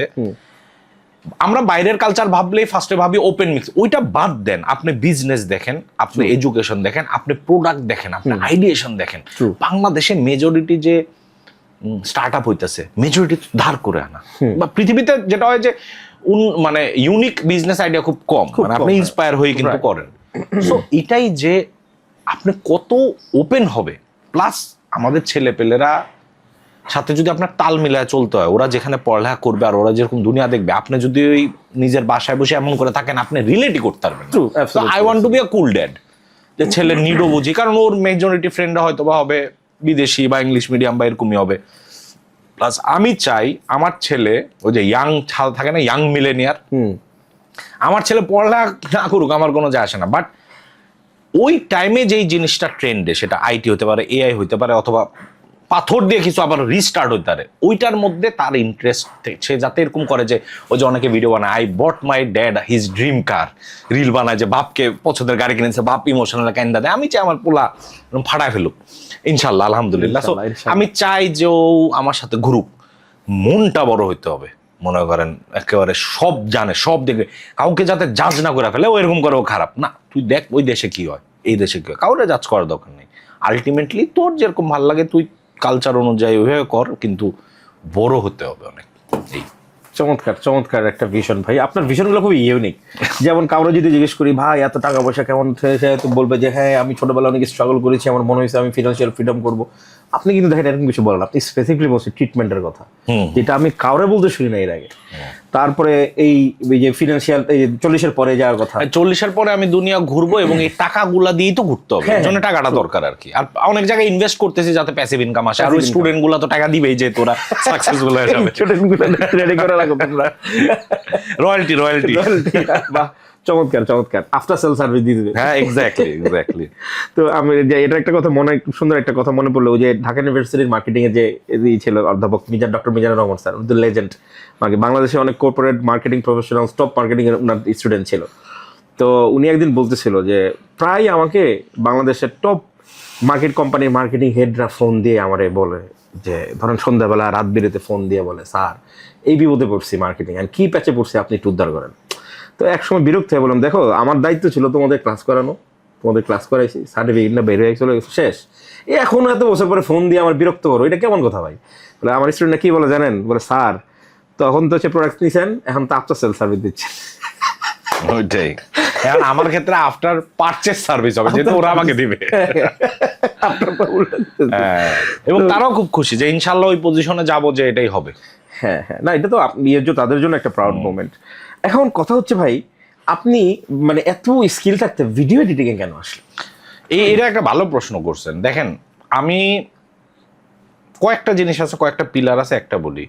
ভিডিও হচ্ছে কি এমন একটা জিনিস যেটা আমি ছোটবেলা থেকে দেখছি, টিভি। সো রগে রগে মুখস্থ, সিনেমার কাট কখন হয়েছে, ডায়লগ মুখস্থ, মিউজিক কখন দিতেছে। আমার লোগো নিয়ে যদি করতাম, আমি তো লোগো দেখি না সারাদিন, আমি লোগো দেখি না, আমি সারাদিন ওয়েবসাইট দেখি না, আমি কি দেখি সিনেমা, আমি কি দেখি এডিট। এটা আমার দুই হচ্ছে, আমি ইউটিউবার ছিলাম, আমি কন্টেন্ট বানাই, আমি দেখছি কোনটা করলে গালি খায়, আমি দেখছি কিরম করলে ভিউ হয়। এটা আমার মাথার ভিতরে এটা, যে একটা ক্লায়েন্টের সাথে যখন আমি কথা বলি, আমি কি অফার করতে পারি, আমি এক্সপেরিয়েন্স, আমার চ্যালেঞ্জেস, আমার struggles, plus I know quick উইন্সগুলো কীভাবে আনে। সেই 2014 থেকে রেগুলারলি আমি ভিডিও বানায় আসতেছি। সো ওইটা আমার মধ্যে আছে, আমি কেন নতুন কিছু করতে যাব। সো আমি মনে করি, এবং প্রতিদিন যেই পরিমাণ মানুষ ঘুম থেকে উঠা বলে আমি একজন ইনফ্লুয়েন্সার হব, কন্টেন্ট ক্রিয়েটর হব, প্রতিদিন কি অতগুলা মানুষ ঘুম থেকে উঠে বলে আমি একজন ভিডিও এডিটর হবো? বলে না। প্রতিদিন সবাই সেলিব্রিটি হইতে চায়, কয়জন পিছনে থেকে সেলিব্রিটি হইতে হেল্প করতে চায় না। মেজরিটি মানুষ চায় ক্যামেরার সামনে থেকে নিজে পপুলার হবে। আমার থিওরি একটাই, তোমার ক্লায়েন্টে বড় লোক বানাও, তুমি অটো বড় লোক হয়ে যাবা, অন্যদেরকে সাকসেসফুল বানাই না। এখন আমি একজনকে না, আমি 1000 জনকে বানাবো, ওই 1000 জনের সাকসেসের পার্ট আমি তো টাইমস 1000। ক্যামেরার পিছনে থেকে অন্য কাউকে গ্রো করতে দেখাটা আমরা হজম করতে পারি না, কিন্তু এটা হজম করতে পারলে অনেক উপরে যাওয়া যায়। সো মানুষ, আমি জানি যত এআই হোক যাই হোক, পুরো পৃথিবীতে ডিমান্ড আছে, সবাই হা করে দিক তাকায় আছে, সাপ্লাই দিতে হবে, এদিকে কি চলবে এটা দিতে হবে। আপনার তো ক্লায়েন্ট রেডি, আপনার কয়জন ক্লায়েন্ট ওয়েবসাইট যায় প্রতিদিন বা নতুন নতুন, কিন্তু আপনার সবাই হা করে তাকায় থাকে। সো সবাই যেটার জন্য রেডি আছে ওইটাই দাও। সো ফিউচারে যদি আপনি দেখেন মানুষ কোন জিনিসটা দেখবে, ভিডিও ভিজুয়াল, তো ওইটাই তো আমি করবো। গ্রেট গ্রেট ভাইয়া, চমৎকার একটা অ্যান্সার দিয়েছেন। তো এখন আপনার তো এইটাতে যখন আপনি ডিসাইড করলেন যে হ্যাঁ, তার মানে আপনি কি 2014 যখন কন্টেন্ট ক্রিয়েশন শুরু করেন তারপরে আপনার ভিডিও এডিটিং ক্যারিয়ারটা না, আমার ভিডিও এডিটিং ক্যারিয়ার শুরু 2009। আমি উইন্ডোজ মুভি মেকারে শুরু করি। আমি নীলক্ষেত থেকে হাই ফাইভ ভাই, আমিও উইন্ডোজ মুভি মেকারে করি এবং এখন পর্যন্ত ভাই উইন্ডোজ মুভি মেকারই আমার কাছে ভালো লাগে। প্রিমিয়ার প্রো দেখলে আমার মাথা উল্লা যায়। এটা অ্যাপ হইলে আমি কাগজ দিয়ে এডিট করতে পারি। আমার স্টুডেন্টরা জানে আমি কাগজ দিয়ে এডিট করে দেখাইছি, ওইটা কোনো ইস্যু না। এডিট হচ্ছে কি একটা স্টোরি, এন্ড স্টোরি আপনি বোর্ডে দেখাবেন না আপনি সফটওয়্যারে দেখাবেন, মানে which tool you use doesn't matter. আপনার আমার এখানে আজকে পডকাস্ট করার জন্য আসতে হবে, আমার গাড়িতে আসবো, উবারে আসবো, রিক্সা আসবো, হাইটে আসবো, কেউ আসবো, যা আসে না, যেটা আমার স্বাচ্ছন্দ্য। আমি যদি মনে করি আমার হাঁটলে একটু স্টেপ কাউন্ট বাড়বে, আমি হাইটে আসবো। তো মানুষ ডেস্টিনেশনের থেকে মানুষ গুলায় ফেলে, ঠিক আছে? সো ওইগুলা বাদ। সো আমি এডিট করি 2008-09 থেকেই, স্পেশালি ভিএফএক্স। আমার প্রথম ভিডিও ওটা, আমার চ্যানেলের নাম ছিল, ইউটিউব চ্যানেল 2009 খুলছিলাম, NITV, NITV এখনো আছে। ওটার মধ্যে আমি একটা জম্বি ফিল্ম বানাইছিলাম 40 মিনিটের, 2009 আপলোড করা, ভিএফএক্স, আফটার এফেক্টস দিয়ে। আমি ভিএফএক্স দিয়ে শুরু করি লাইফের জার্নি। সো ওই তারপরে গ্যাপ দিই পড়ালেখা, যেটা বললাম ভালো স্টুডেন্ট হতে হবে। পুরো নর্থ সাউথের পড়ালেখা করছি, তারপরে নর্থ সাউথে পাস হওয়ার পরে আবার শুরু করছি। সো হিসাবে আমি 2009 থেকে আজকে 2025-এর নভেম্বর, কয় বছর ভুলেও গেছি। তো ওই সময় যে ভিএফএক্স করতেন ওটা কিসে করতেন? অ্যাডোবি দিয়ে? অ্যাডোবি CS3 না CS2, মানে আফটার এফেক্টস দিয়ে করতাম। নীলক্ষেত থেকে বই আনছিলাম, ওই বই পড়ে চেষ্টা করতাম। ও আচ্ছা, সিডি পাওয়া যেত তখন, এবং তখন মায়া ছিল সিডির জন্য। হ্যাঁ, আমি সিডিটা আমি মনে বই দেখছিলাম, সিডি না। আচ্ছা, তার মানে আপনার কি ওই সময় মোটামুটি গেমিং লেভেলের পিসি ছিল, হাই কনফিগারেশন পিসি ছিল? কারণ ভিএফএক্স রেন্ডার দিতে তো হাই কনফিগারেশন। আমি বানাইতাম 3 সেকেন্ড 4 সেকেন্ড করে ছোট ছোট করে, আর মুভি মেকারে জোড়া লাগাইতাম। আমার একটা 10 সেকেন্ডের রেন্ডার হইতে 6 ঘন্টাও লাগতো। 6 ঘন্টা 7 ঘন্টা ল্যাপটপ দিয়ে ফ্যান দুইটা দিয়ে তারপর ঘুমাইতাম। রাত্রে একটু পরপর দেখতাম, মেজরিটি টাইম ক্যান্সেল হয়ে যেত। সো একটা প্রজেক্ট আমার আনতে 20 দিন লাগতো। সো ওইটাই ফান ছিল। হ্যাঁ, ওইটা ফান ছিল ওই সময়টাতে। আমি কি করতাম, মিউজিক ভিডিও বানাইতাম ভাই। ছোট ছোট জিনিসগুলো মানে অডিও কালেক্ট করতাম, তারপরে ইমেজগুলো ভিডিওগুলো জোড়া লাগাইতাম, কিছু টেমপ্লেট ছিল মুভি মেকারে, আপনার মনে আছে? তারপরে রেন্ডার দিতাম কি তখন তো আমার ছিল হচ্ছে আমার মনে আছে Pentium 2 ছিল পিসি। Pentium 2 যখন দিতাম পিসি যাইতো একদম হ্যাং। তখন আমার ছোট ভাই বললো, ভাই এর পিসি দেন কিছু করা যাবে না, তুই একটু ঘুম দাও। তারপরে রাত্রে ডিনার করে এটা রেন্ডার দিয়ে ঘুমাই দিতাম, সকালে এটা দেখলাম সুন্দর করে রেন্ডার হয়ে গেছে। সেই সব মনে করা দিলাম, Pentium 2, Pentium 3। উফ, আমাদের মানুষ জানে না তো Pentium 3 মানে তো এলিট। ওহ রাইট ভাই, জেনজি এই পডকাস্ট দেখে ভাববে কি এই দুইজন মানদাতামূলক কথা বলতে, এদের বয়স কত? দেখলে তো মনে হয় ইয়াং, কিন্তু এরা তো আমার বাবার বয়স। না, আমি 18, যেটা আমি বলছি। আচ্ছা, আপনার তো এখন দাড়ি পাকে নাই। আমি তো মানে মেহেন্দি দেওয়া শুরু করছি সাদা চুল, সাদা দাড়ি ঢাকার জন্য। হ্যাঁ, আমার পাকবে কেন? 18 বছরের একটা ছেলের চুল পাকবে কেন? কলপ দেন ভাই, দিতে হয় মাঝে মধ্যে, এই দিকটা দেখলেই বুঝবেন। কালোটা দিয়ে না, কালো দেওয়ার কিন্তু জায়েজ নাই। না, আমি কালারফুল দিই, লাল। হ্যাঁ, লালটা দেন, ঠিক আছে ভাই। তো আপনার ছবি সহ কিছু আগে আমার ওয়ালে পোস্ট করেছিলাম, তো কয়েকটা প্রশ্ন আসছে, আমি প্রশ্নগুলো নিব। হ্যাঁ, চলেন। একজন কমেন্ট করেছে, আপনার হাসি এত সুন্দর কেন, এর রহস্য কি? এটা হচ্ছে কি, মানুষের যার ভিতরে যত কষ্ট, ওর হাসি তত সুন্দর হয়। কষ্টের হাসি সুন্দর। এটা ঠিক বলছেন ভাই, আই এগ্রি। তবে কষ্টগুলা মানে ইয়ের মতো, ওই যে সোনা যেমন পুরে খাঁটি হয়, সব পুরো খারাপ না, কিছু কষ্ট বলা ভুল হবে, বেদনা। হ্যাঁ, বেদনা বোধ, গভীর বেদনা বোধ, ওইটাই তো হয় মানুষ করে। যার বেদনা বোধ নাই, ও কিন্তু লাইফকে চেতনা বোধ নাই।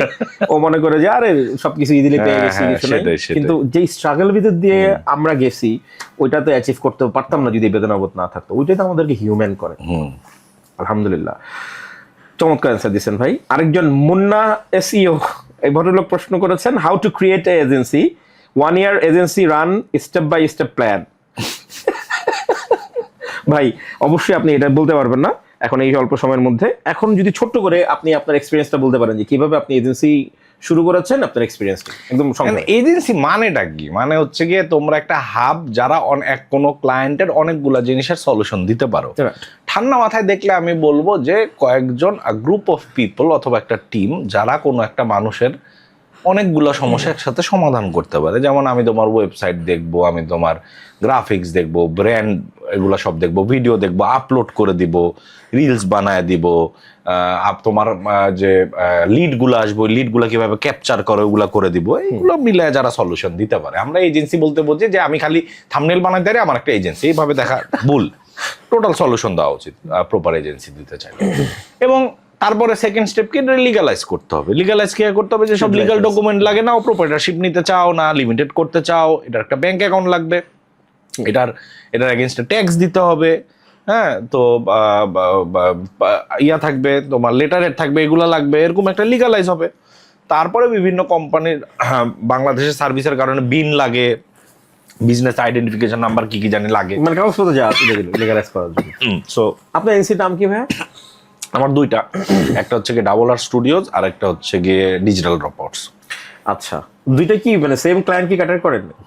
মানে বাইরের জন্য মনে একটা খালি ছড়ানোর মতো? তিনটা, তাহলে আমার সরি ভুল বলছি। আমার হচ্ছে গিয়ে ডাবল আর স্টুডিও বাংলাদেশেরটা, যেটা ইউটিউবের কন্টেন্ট যেগুলোর জন্য করতাম আমার কাজের জন্য। ডাবল আর স্টুডিওজ লিমিটেড, ওটা হচ্ছে গিয়ে ইউকে বেসড, ওটা পুরোপুরি বাইরের আমার আউটরিচ ক্লায়েন্ট। আরেকটা হচ্ছে ডিজিটাল ড্রপআউট, যেটা বাংলাদেশ। আর দুবাই একটা আছে, ডিজিটাল ড্রপআউটস স্টুডিওস। তো চারটা দিলে টোটাল, মানে দুইটারই স্টুডিওস হিসেবে বাইরের একটা দেশের বাইরে একটা আউটলেট। দুবাইটা পুরোপুরি লোকালাইজ, দুবাইয়ের ওইখানের ক্লায়েন্টের জন্য সলিউশন হবে। ওকে, ওইটা ফিল্ম, আপনার videography, filming, real estate based mainly. আচ্ছা, এগুলো কাজগুলো কিভাবে করেন ভাইয়া? মানে আপনার বাংলাদেশে ইনহাউস যে দুবাইয়ের গুলো এখানে যাই করতে হয়, আর বাকিগুলো সব বাংলাদেশ থেকে হয়। ও আচ্ছা আচ্ছা, মানে দুবাই ইনহাউস স্টুডিও আছে? না, আমরা মোর of A gorilla film maker. So owner real estate এজেন্টদের বাড়ি যেগুলা দেবে ওগুলা নিয়ে, অথবা স্টুডিওতে বা ওর অফিসে বা ওরকম করে talking head video, personal brand বানানোর জন্য যেগুলো লাগে।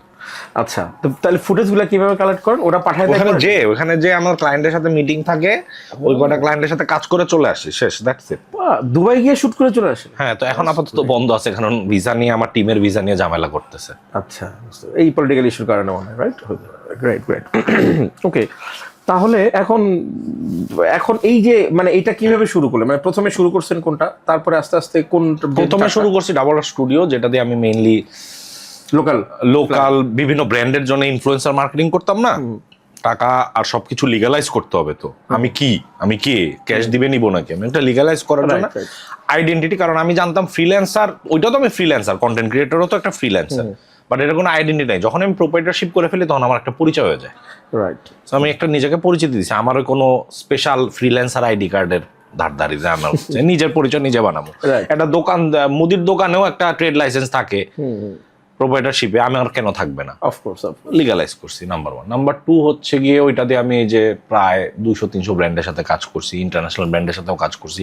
ভাইবারের নাম শুনছেন নিশ্চয়ই, ভাইবারের সাথেও কাজ করছি, আমি কন্টেন্ট বানাইতাম। ওইটার পরে মার্কেট প্লেসে শুরু করি। তারপরে হচ্ছে গিয়ে যখন বাইরের ক্লায়েন্টের সাথে কথা বললাম, বাংলাদেশে তো পেপাল নাই, স্ট্রাইপ নাই, ভেজাল আছে। তো ইউকেতে একটা ফর্ম করতে হয় যাতে করে পেপাল বা স্ট্রাইপ বিজনেস পেওনিয়ার খুলতে পারি, লিগাল একটা চ্যানেলে টাকা যাতে আনতে পারি। সো ওইটা ডাবল আর স্টুডিওজ লিমিটেড হিসেবে করি। থার্ড স্টেপ হচ্ছে গিয়ে তারপরে এক সময় আসে যখন ডিজিটাল ড্রপআউটস জিনিসটা আমি আনি, যেটা বাংলাদেশে more of a mentorship program আর এগুলো আনার জন্যে। তারপরে মাথায় আসে যে ডিজিটাল ড্রপআউটস যে catchy name, I should use it. তারপরে এটা আমি ইউজ করি যে দুবাই বলেন, কয়েকদিন পরে যদি মাল্টাতে করি অথবা ইউএসএতে করি, তো এই ব্যানারে আমি যাবো। মার্কেট প্লেসে যখন আপনি ভাইয়া করলেন, তখন কি এটা আপনি আপনার পার্সোনাল আইডি করেছেন না এজেন্সি? পার্সোনাল। ঠিক আছে, থ্যাংক ইউ রাফায়েত ভাই। আমরা পরের প্রশ্নে যাই। এআই কি ভিডিও এডিটরদের ভাত খেয়ে দেবে? 1 নাম্বার। 2 নাম্বার হচ্ছে বিদেশি ক্লায়েন্টরা কি দেখে একজন ভিডিও এডিটরকে হায়ার করে? Good question. তানভীর আহমেদ নামে একজন, সে আমাকে বলছে আঙ্কেল এই প্রশ্ন করলেন, সে মনে দুঃসম্পর্কের ভাগনা হয় আমার, ভাতিজা। প্রথমটা হচ্ছে এআই। হ্যাঁ, আমি মনে করি এআই ভাত খেতে পারবে না, নিজের ভাত মানুষের নিজের খেতে হয়। রোবট হইলো ভাত কেমনে খাবে, ওদের চার্জ লাগে, রাইট। তো ভাত তো হবে না, আবার ঝোল যদি দেয় তা তো নষ্ট হয়ে যাবে। এই জিনিসটা আমার বাঙালিদের ভালো লাগে না, এটা ওর প্রশ্ন, এটা ওভারঅল এআই খেয়ে দিবে, এটা খেয়ে দিবে, আমাকে বুয়েটের স্টুডেন্ট এই ইঞ্জিনিয়ারিং স্টুডেন্ট খেয়ে দিবে, এই ভার্সিটি থাকলে ওই ভার্সিটি খেয়ে দিবে। আমার সব সময় প্রশ্ন, তুই কি, তুই কে, এআই বানাইছে কেডা? আমি চাই এআই যাতে আমার জবের 80% খেয়ে দেখ, তাহলে আমি রেস্ট করতে পারবো, ফাইনালি এআই করবে, আমি এমন করে রিল্যাক্স একদম কফি খাবো, এরকম করবো। আমি চাই এটা হবে কবে, আমি ওয়েট করতে পারতেছি না। এখন আপনি তখনই ভয় পাবেন যখন আপনি টাকা দিয়ে সাবস্ক্রিপশন নিতে যাবেন না, আপনি খুঁজবেন কোথায় ফ্রিতে প্রম্পট পাওয়া যায়, কিভাবে ফেক স্টুডেন্ট হিসাবে আমি প্রম্পট লই। কারণ ধান্দাবাজি ভিতরে তো রগে রগে। আপনি কি মনে করেন আপনি একজন ভিডিও এডিটর, আপনি কয়টা ভিডিও এডিট করছেন এআই দিয়া? করেন নাই, নিজেই করেন নাই, একটা কথা, ওরাই করে নাই, ওরা খালি যদি খেয়ে দেয়, মানে ওর দরকার 30 বছর বুলেট প্রুফ থাকবে এরকম একটা জায়গায় সে আসবে। কালকে বাইচা থাকি নাকি গ্যারান্টি নাই, আপনার 10-20 বছর কোনটার গ্যারান্টি আছে? না, অফকোর্স না। সো আমি মনে করি যে ক্লায়েন্টের কাজ করতেছি ওর এত সময় নাই যে এআই এর সাবস্ক্রিপশন নেবে। তুই ভিডিও এডিটর, তুই লস না, তোর ক্লায়েন্ট কিনলে নেবো, তারপরে ভিডিও বানাবে, তারপরে সে আবার জোড়া লাগাবে, তারপর আবার করবে। ও চাবে তুই এআই ইউজ করে কর, বরঞ্চ টাকা বেশি চার্জ করা যাবে, কারণ আমার এই সাবস্ক্রিপশন ইউজ করতে হবে, তো তোমার আমাকে এক্সট্রা টাকা এত দিতে হবে। ক্লায়েন্ট বলবে হ্যাঁ হ্যাঁ হ্যাঁ। So this is how you use it. দুই, ভিডিও এডিটরদের এআই নিয়ে আরেকটা ভয়। আমার ভয় পাওয়ার আগে অ্যাডোবি কোম্পানির সিইও, দা ভিঞ্চি কোম্পানির সিইও, ক্যাপকাটের সিইও আর অ্যাপেলের যে ফাইনাল কাটের সিইও যেদিন টনক নড়বে, ভয় পাবে, হ্যাঁ হ্যাঁ, ওই দিন আমি ভয় পাবো। কারণ আমার তো বেশি চিন্তিত ওরা। প্রিমিয়ার প্রোর কোম্পানির মালিক ভাববে যে হ্যাঁ আমার তো কোম্পানি পড়ে যাবে, লেট দেম ওয়ারি ফার্স্ট। তার মানে ওরাও এরকম জিনিস আনতে থাকবে যেগুলো ইন্টিগ্রেট করে আমাদের বানাতে হবে। কিছু হলেই মানে ভাত খায় দিবে যে এটা তুই যদি মানে এত বোকা হইলে কোনো সম্ভব না। হ্যাঁ, তো এই জিনিসগুলা ইয়া করতে হবে। এখন যদি মানে জীবনের প্রতিটা ক্ষেত্রে এই জিনিসটা করা উচিত যে ক্লাসে আমি বাদে আরো 100 জন আছে, তার মানে ওরা সবাই আমার মার্ক খেয়ে দিবে, ভাত খেয়ে দিবে। সবাই তো ফার্স্ট হতে পারে না। তুই পড়ালেখা করতেছিস, তুই কি ফার্স্ট হচ্ছিস? তুই কি প্রতিবার সব জায়গায় ফার্স্ট হচ্ছিস? যদি না থাকে, তুই যদি তাহলে তোর হাতে যেটা কম্পিটিশন, ফেয়ার কম্পিটিশন, ওটাই ফার্স্ট, তুই ওইটাও ফার্স্ট হতে পারবি না। তুই এবার এনে কবি এনেও পারবি না, তাই তো হয় না। সো আমি মনে করি যে এআই হচ্ছে গিয়ে দুইটা জিনিস। এক, এটা এখন part of your life, you should adapt it just like your phone. যখন প্রথমবার ফোন আসে আমাদের কাছে তো ওরে বাপরে এটা কি ভাই, টিভি ভাই, আমাদের তো টিভি ছিল না ফার্স্টে। আমি তো কালার টিভি, কি টিভি ছিল না, সাদা কালো টিভি ছিল, ওইটা থেকে নব ঘোরানো টিভি সাদা কালো, তারপরে কালার টিভি, ডিশের লাইন, টেলিফোন লাইন যেটা ছিল না, তারপরে অ্যানালগ মোবাইল, তারপরে ইনকামিং কল ফ্রি, তারপরে কালারফুল মোবাইল, তারপরে এখন চশমার মধ্যে দিয়ে আমি কল রিসিভার ইয়া করতে পারি। অ্যাডাপ্ট করতে হবে, সবকিছু খায় দেয়, ইন্ডাস্ট্রি বুম হয়। নোকিয়ার সাথে যেটা হয়েছে, নিজেদের চেঞ্জ করে নাই, হারায় গেছে। সো নিজেদেরকে চেঞ্জ করতে হবে। সো ভয় না পেয়ে ইউজ ইট। এআই আসা মানে ভালো, হ্যাঁ পয়সা ইনভেস্ট করে তোমার সাবস্ক্রিপশন নিতে হবে। ভাই আমার কাছে তো পয়সা নেই, তো তুমি সব ব্যবসা, তুই যদি জুতাও বেচতে চাস তোর ক্যাপিটাল লাগে, তো ফ্রিল্যান্সিংটারে তুই কিনলে ব্যবসা ধরস না। মানে এই জায়গায় এসে বাঙালির লজিক সব জায়গা, মানে আমি যদি লুঙ্গিও বেচতে চাই আমার ইনভেস্টমেন্ট লাগবে, দোকান লাগবে, সাইনবোর্ড লাগবে, এটা তো ফাও হওয়ার কথা। এটা কি জুয়া? আরে ভাই জুয়া খেললেও তো মানুষ টাকা দেয়, তারপরে না লাভ করে, বা টাকা হারাইতে হলেও তো টাকা দেয়। ও ফ্রিল্যান্সিং এ কোনো টাকা দিবে না, ও খালি ইনকাম করবে, আর পারে না আর কয় স্ক্যাম। এটা একটা বিজনেস, বিজনেসকে বিজনেসের মতো ট্রিট করতে হবে। ঠিক আছে, AI is a tool, it is a tool. Tool তো ইউজ করবই, এমনি যেরকম টুল থাকলে এখন দাঁড়াই, ওরকম ভাবে টুল। মই আর এআই আমার কাছে একই রকম। মই দিয়ে কি হয়, উপরে উঠা ইজি হয়, নাহলে ভায়া ভায়া উঠতে হইতো, দড়ি দেওয়া কোমরে বাইন্দা টাইনা উঠাইতে হইতো। ওরকম ভাবে এককালে আপনি হয়তো দেখছেন আমাদের বাসায় যখন ফ্রিজ বা আলমারি উঠাইতে হইতো, বাসার বাইরে বারান্দা দিয়ে রশি বাইন্দা এমনি করে উঠাইতে হইতো। এখন লিফট দিয়ে উঠায়, মানে রশি দিয়ে মই বানায়। হ্যাঁ, রশি দিয়ে আলমারিও এমনি এমনি করে উঠাইতে হইতো, জানলা দিয়ে উঠাইতো আগে এককালে, ফ্রিজও এরকম উঠাইতো। লাইফ ইজি হয়, এটাকে ইজি ভাবে বানানো উচিত। এখন হুদাই খ্যাত হয়ে লাভ নেই। এটাই এটা। আর দুই জিজ্ঞেস করছিল ভিতু খ্যাত ভাই, ভিতু খ্যাত আবার ভিতু, দুটো একসাথে ডেডলি কম্বিনেশন। সেকেন্ড হচ্ছে কি, ক্লায়েন্টরা কি দেখে, ক্লায়েন্ট এটাই চায় তুই ভিতু খ্যাত হবি না। ভিতু খ্যাত হওয়া যাবে না। ক্লায়েন্টদের সবচেয়ে বড় আমাদের নিয়ে কমপ্লেন হচ্ছে গিয়ে আমরা মিথ্যা কথা বলি, আমাদের এথিক্স নাই, উই লাই, উই হাইড। আমরা যদি লেট হয় বা ডিলে হয়, আমরা কাউয়ার মতো চোখ বন্ধ করে রাখি, যতক্ষণ আমার জিগাইবো না আমি কিছু কমু না। চোর, বুঝছেন? ট্রু ট্রু ভাই। ক্লায়েন্টরাও পছন্দ করে যে আপনি আউটরিচ করেন, I can do this this this, কিন্তু এটা মিথ্যা। মানুষ বাঙালি ভাবে কি একটা ক্লায়েন্ট পাইলে আমি মনে কোটিপতি হয়ে যাবো, আরে ক্লায়েন্টের তো দিতে হইব কিছু, ওটা তার অ্যাবিলিটি নাই, কিন্তু এমন একটা ভাব করে। আমি যেহেতু ল্যাপটপ কিনছি, যেহেতু আমি crack pirated version Premiere Pro install করছি, আর প্লাগ ইন আমার কাছে 10 GB আছে, তার মানে আমি অনেক কিছু আপনি একটা মানুষকে আপনার কষ্ট করে অর্জন করা টাকা দিবেন, $100 দিবেন, এটাকে আপনি ফাও দিবেন। অনেকে ভাবে যে ওকে দিয়ে আমি করতে করতে প্রথম দিকে তো পারি না, পরে হবে। আরে ভাই, তোরে ট্রেন করার জন্য কি ক্লায়েন্ট তোরে $100 দিতেছে?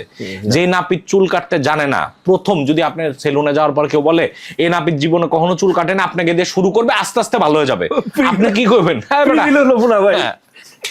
তো এখন তো আপনার কাজ না নাপিতদের ট্রেন করা, এবার তুই দড়ি মরি দিয়ে ট্রাই কর, তুই ভেড়া কাট, তুই আমার চুল কেন কাটবি?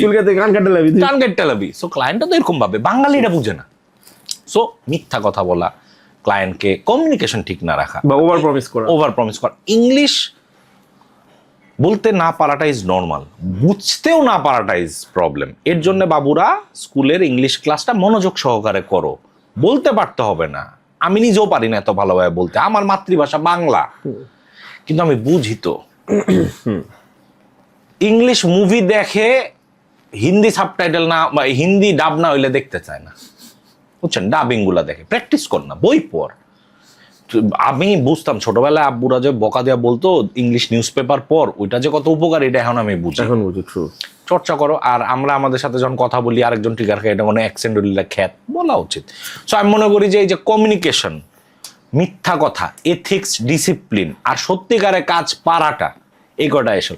ক্লায়েন্ট কাজ দিবে যদি কাজ পারে, ক্লায়েন্ট কাজ দিবে না যদি কাজ পারে না। কাজ কেমনে পামু, কাজ কেমনে করুম? ভাই ক্লায়েন্ট পাইলেই তো ক্লাচ করুম। এই বেটা তুই ভিডিও এডিটর, তোর তো পডকাস্ট হাজার হাজার, এই যে এই পডকাস্ট ডাউনলোড করে এডিট কর, এডিট করে তুই প্রলয় ভাইরে পাঠা, দেখেন আপনার থেকে আমি 20টা বানায় দিছি, কেরম লাগছে, যদি ভালো লাগে তাহলে পার্মানেন্ট নিয়ে নিবে। হ্যাঁ তুই দে, তুই আমার তো ভালো ভিউ আসছে তোর এডিট করাতে। এখন ভাই না, ক্লায়েন্ট আমাকে ফুটেজ দিলাম এডিট করবো, হ সবাই দুনিয়া তোর লেগা বৈশা আছে, তোর তো সুযোগ ক্রিয়েট করতে হবে। এইসব টাইপেরই। ট্রু ভাই, চমৎকার কথা বলছেন ভাই।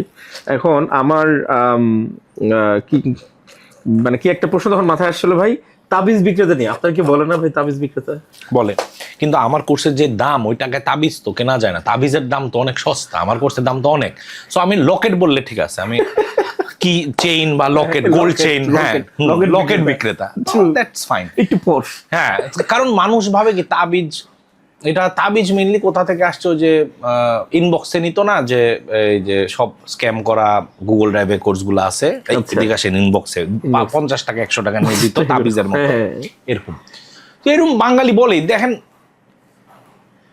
হোয়াটস the most they can do, comment, সামনে আসলে সেলফি তো নিবে, হ্যাঁ ট্রু, তাই না? অথবা আমি হর্ন দিব, চাপ, হ্যাঁ গাড়ি যাবে, সব আছে, এটাই তো হবে ম্যাক্স। True exactly.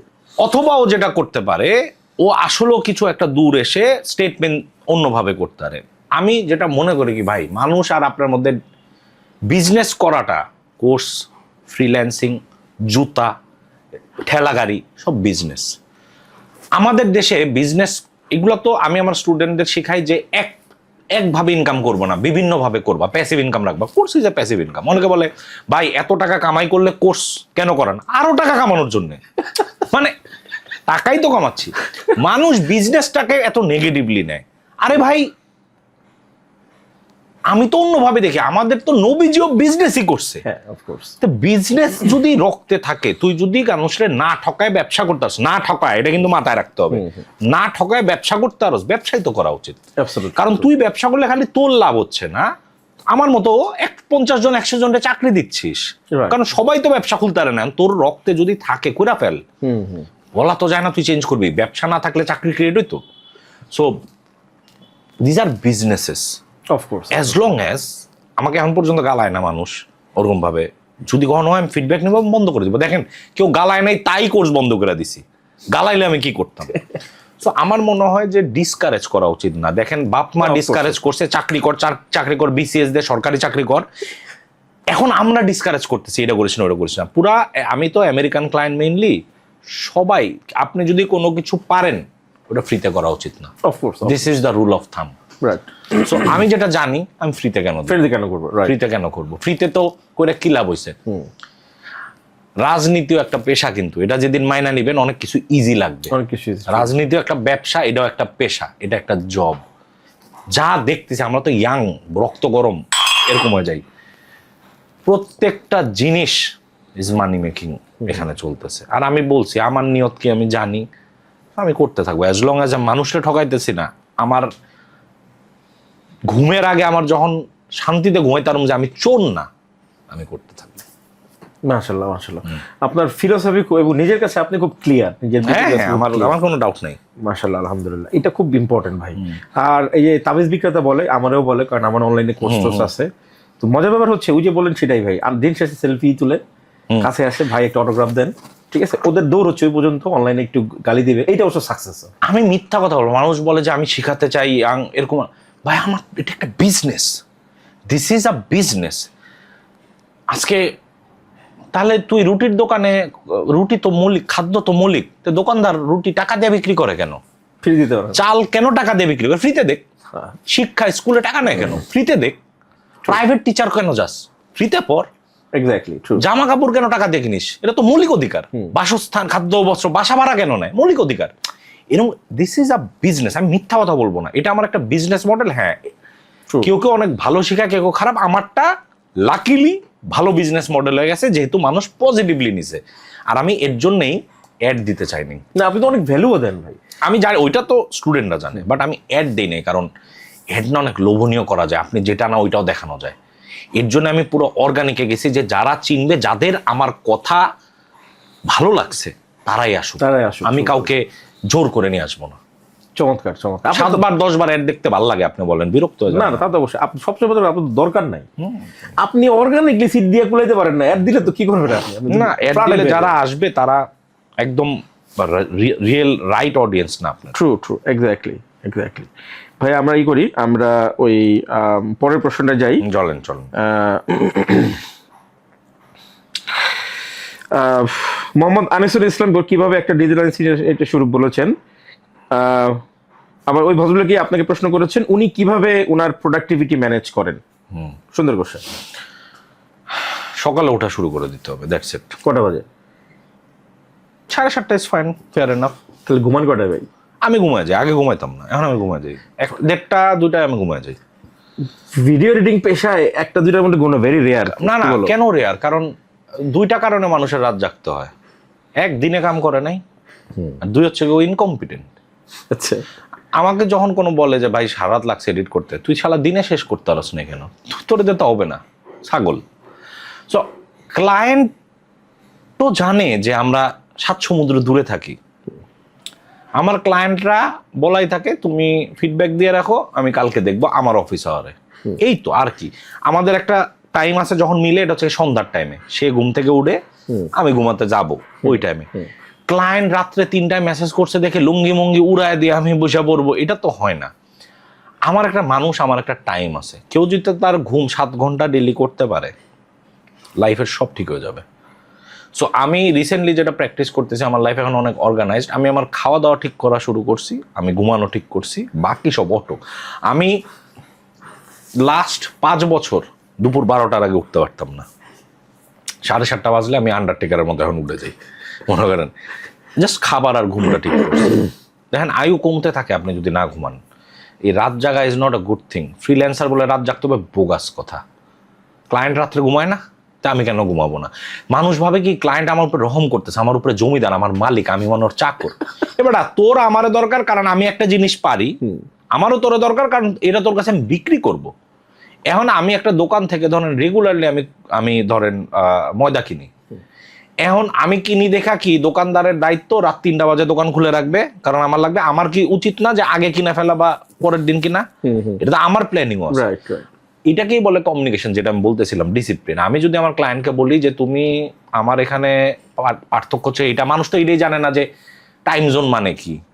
আমি যেমন জিএমটি 6-এ আছি, আমি বলি যে আমি জিএমটি 6-এ, আমার এখানে এত বাজে, আমি আমার সকাল 9টা থেকে আমার সন্ধ্যা 6টা পর্যন্ত Available তোমার কিছু অ্যাভেলেবেল আছি। আর যদি কোনো চেঞ্জেস থাকে দিলে নেক্সট 24 ঘন্টার মধ্যে আমি দিয়ে দিব। এর চেয়ে ফাস্ট আর আপনি কি করবেন? নেক্সট 24 ঘন্টা মানে কি ভাই, একদিনের মধ্যে দিতেছি, দ্য ফাস্টেস্ট।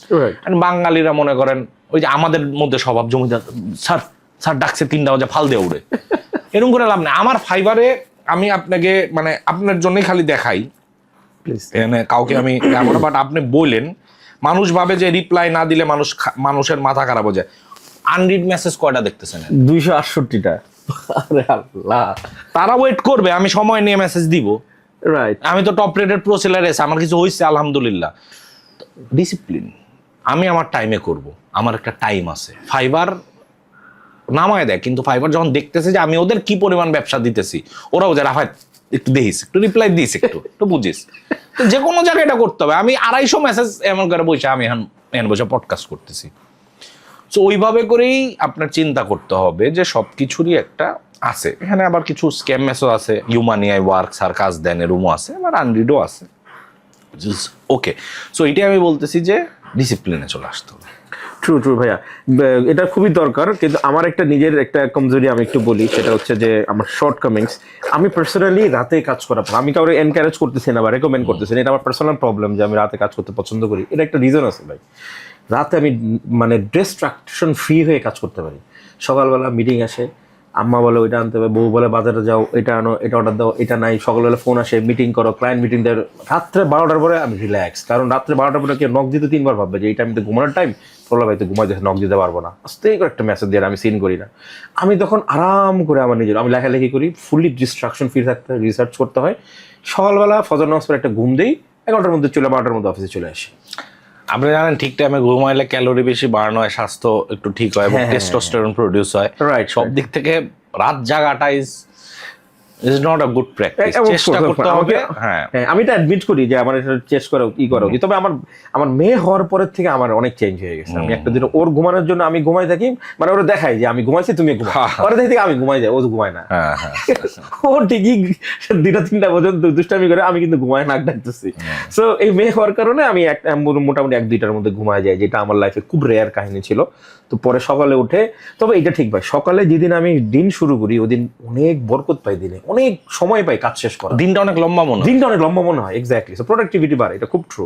আমি সকালে উঠি, নাস্তা বানাই, নাস্তা খাই, জিমে যাই, ওয়ার্কআউট করি, আড্ডা মারি, বাসায় আসি, গোসল করি, খাই, অফিসে যাই, অফিস করি, বাসায় আসি, পোলাপাইনের টাইম দিয়ে এরকম করি, অথবা ক্লাস নেই, এভাবে দিন শুরু। অনেক কিছু করা যায়, ট্রু। কিন্তু রাত্রে করলে আসলে দেখেনি, আমার যখন ধরেন পাণ্ডুলিপি জমা দিতে প্রকাশনের কাছে বা ক্লায়েন্টের কাছে একটা কন্টেন্ট নামাইতে হবে, আমার লেখা ব্রিফ দেওয়া লাগবে, তখন ধরেন একটা রাত্রে এটা তো হয়, কিন্তু এক সময় অভ্যাস, মানুষ অভ্যাসের দাস।